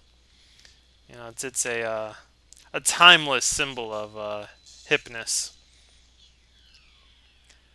But then you had in Transformers just Optimus's voiceover with their young race and they'll be fine. Then you have Sam and the booty former on the car on Bumblebee. But you don't have that, there isn't like this lasting kind of emotional impact. It's just like, okay, because there was no growth and no attention to that throughout the film. And here we have the nice little mother and son, finally a hug, right? It's different from the first hug they had where she was checking him for damage. Now it's a very mother and son kind of emotional connection. And that great little epilogue right there. That if a Terminator can find the value of human life, maybe we can too. And music, boom, and perfect. Like it's maybe like 10 seconds of just black. There's no text, and it just lets us sit there, and we feel it. And then, boom. Okay, now it's now the movie's over. It's transporting us back into our reality. And for 2.5 hours, we really felt it all. So well done. This movie is just textbook. Textbook in terms of structure, in terms of drives and all the elements of structure with a main character opponent, objective, and drama. Drama, and of course, window character, thematic, confession cam moments where we can connect with these characters. This is one of the good ones. This is the top 10 all-time action movies, and it definitely belongs. I don't think it's in the top 100 AFI films, but I think based on how it affected cinema, if you look at the Jazz Singers in the top 100, because it introduced sound, or you have Birth of a Nation because it was it was really the first film to do a long narrative and incorporate all the knowledge at that time in terms of editing and cinematography and acting, just everything. Before sound, Birth of a Nation, even though the subject matter is racist, in terms of cinema, it used all of those techniques and it synergized it all. So if those movies are on there, I really think Terminator 2 deserves to be within the top 100. It might be on there. I haven't looked in the list in a while. I kind of feel that it's not because it's an action sci-fi movie. They always get disrespected. I think Die Hard belongs on there. I think The Matrix. If I had to pick those three, Die Hard really revolutionized the way action movies were structured. Another great example, I really want to do a Die Hard commentary one day because Hans Gruber is one of the greatest villains. And just using the term villain really disrespects him because it's like, oh, he's a bad guy. But no, it's a fully formed individual. It's a person, and they just happen to be doing despicable things. And then just so well done. But that's another movie night. That's another conversation. So Terminator 2, we've come to the end of the journey. And that resolution again, it's an emotional, impactful resolution. We resolve all the story elements, the pursuit of John Connor by the T-1000, the threats, it's eliminated, and then all the emotion between the three major figures there. And then of course, we get the sense that Judgment Day might not happen. It's a little message to us, but it's also Sarah Connor. Just the way that the first film ended with her on the road, taking the picture in Mexico, we have her voice over here, she's on the road again.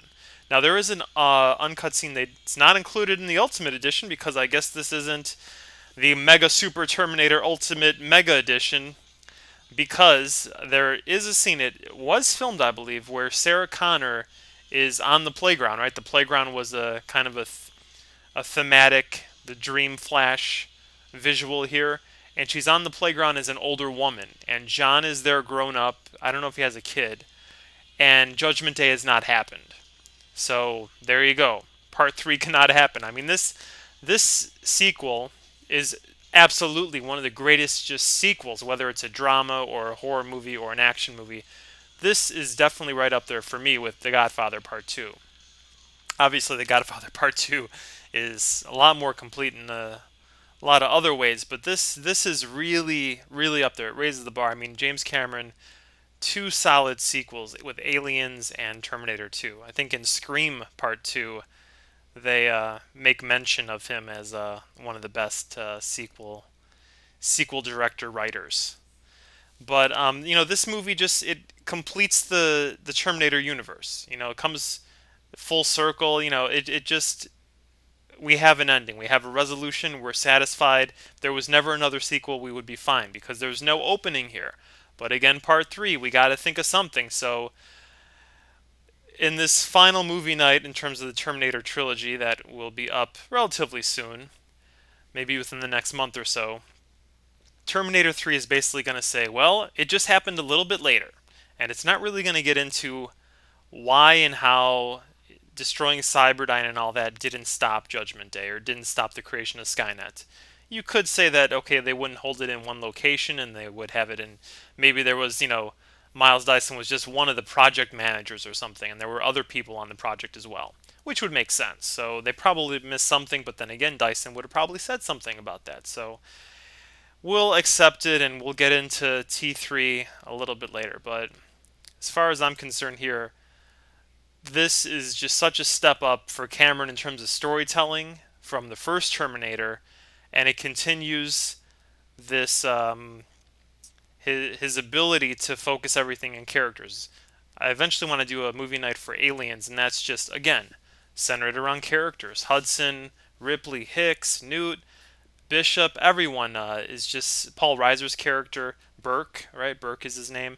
All such well-crafted, finely acted, and three-dimensional people. And that's what really makes it all work, beyond the special effects and all that kind of stuff. So special effects are nice, but they don't form the core. So it's funny that, 20 years later almost, everything that Terminator 2 kind of echoed, or, again, it was like this portal in that moment of time where change was coming to Hollywood and to us, the audience, and how we would experience movies for the next 15 to 20 years and how movies would be made with the budgets, with actors getting paid. It's funny that the one thing that Terminator 2 did so well, which was story and character, that didn't carry on. It just it provided us with these great special effects, but the lesson seemed to be lost. It was just the sensational aspect of it is what seemed to resonate the most, and blockbusters and these summer movies didn't learn the lesson of a good story. I guess we're still fighting that, right? And I do remember, though, just to quickly mention, like a couple years after this, there was this movie, Death Becomes Her. I think Goldie Hawn and Meryl Streep were in it, and it had this, style of effects, the CGI. And there was one moment when one of them, I think Meryl Streep, got like a spear through her, or got shot or something, and they basically used that same idea about the T-1000 with the hole. I think here he had the hole in his eye, and you could see the background. Well, there it was with the, through like the chest or stomach area. So, even in like drama comedies, this effect, this technology started to make its way. But unfortunately, story and character didn't. So we'll finish this up with T3. I guess when Terminator Salvation hits the video shelves, the DVD shelves, Blu-ray shelves, we'll take a journey through that. But until then, we'll do T3 coming up. Oh, and really quickly, I did forget one little thing with I wanted to mention one little stunt where with the truck towards the end, as the truck with liquid nitrogen is chasing the little truck with the house. There was that awesome live stunt where the trucks had to be driving, and the actor or stuntman in the Schwarzenegger's place had to get out of the little one and climb up on top of the rig and point the gun and shoot the T-1000. That's all live, different effect. I'll never forget when you watch Temple of Doom, the part where the actress, I forget her name, has to reach her hand in and pull the lever before Short Round and Indy get crushed by the spikes. There's all those bugs, right? The centipedes and just everything. This, watching that, you squirm so much. And I remember watching Indiana Jones 4, right? The Kingdom of the Crystal Skull, and there was a moment when Shia's character, what was his name, Mutt, in the one little labyrinth or whatever, all these scorpions go all over him. And they were so CGI fake, you felt nothing. There's something to be said for that. Wow, I know that's not a special effect. I know that that's real. Sure, those bugs weren't poisonous or anything, but you really relate to that real stuff. So, just to briefly mention the actors here, we have Edward Furlong. After T2, he was, catapulted up to popularity and at least some recognition that he was in one of the biggest movies of all time. So he had a nice little career for himself. I personally didn't really follow it. I know he was in some movies here and there. The only one I remember is the John Waters movie, because I'm a John Waters fan. Pecker, where he played like a photographer, and I think Christina Ricci was in that one. But pretty solid career. Nothing ever approaching this kind of level of popularity. And then, of course, when T3 came around, I guess he was involved in some self-destruction, some drug addiction, and he was not able to reprise the role. But at least it's good to know that they tried to get the original John Connor back, because we'll talk about how that affects us as we're watching Part 3. In the Part 3 movie night, and then in terms of Linda Hamilton, she really didn't do too much after this. She had some roles here and there in smaller films, but I think she pretty much just retired. She actually married James Cameron. I don't know if they were married during this movie, but shortly after this they became married, and then James Cameron eventually divorced her while he was making Titanic because he fell in love with one of the co-stars of Titanic, the daughter of the Rose older woman character in the present time, before the flashbacks. So I don't know her name, but so Linda Hamilton, kind of fell off the radar a little bit. No real popular roles after this. And then Robert Patrick gained some popularity as well. He kind of mainly played like police, or go figure, right? Dressed as a policeman the entire movie here. But he had like policeman kind of roles, maybe criminal stuff. He eventually landed on the X-Files towards 1999-2000, and he was in, I think, season 2 or 3 of The Sopranos. He had a 4 or 5 episode arc. So everyone pretty much benefited pretty well from this movie. And Carlico Pictures made a lot of money, but eventually went bankrupt. And then James Cameron made True Lies after this in 93. And then in 96 started filming Titanic, and 97 became King of the World with the biggest hit of all time. Not adjusted for inflation, because I guess technically Gone with the Wind would be adjusted for inflation and everything. It would be the number one box office champ. But technically, without adjustments, Titanic is worldwide the number one. Domestically and worldwide, the number one movie of all time. And James Cameron finally got some Oscar recognition. So, well done. And now it's been 11 years since that, or 12 years really, since he won all the Oscars and Titanic came out. So Avatar's coming up. Looking forward to that. His first non-documentary / Titanic / water-related movie in 12 years. So, should be some good stuff. So, other than that, just take care. Thanks for hanging out for this movie night, running about 2 hours and 45 minutes. So again, email me. Please let me know what you think of this movie night. If you have any questions, if I started talking about something and forgot to get back on track, if I did not pay off my setups. And we'll rendezvous back for Part 3, Terminator 3, in about a month or so. And until then, keep choosing those movies wisely, because we all know, right? H. Wood's given us more of what we pay for.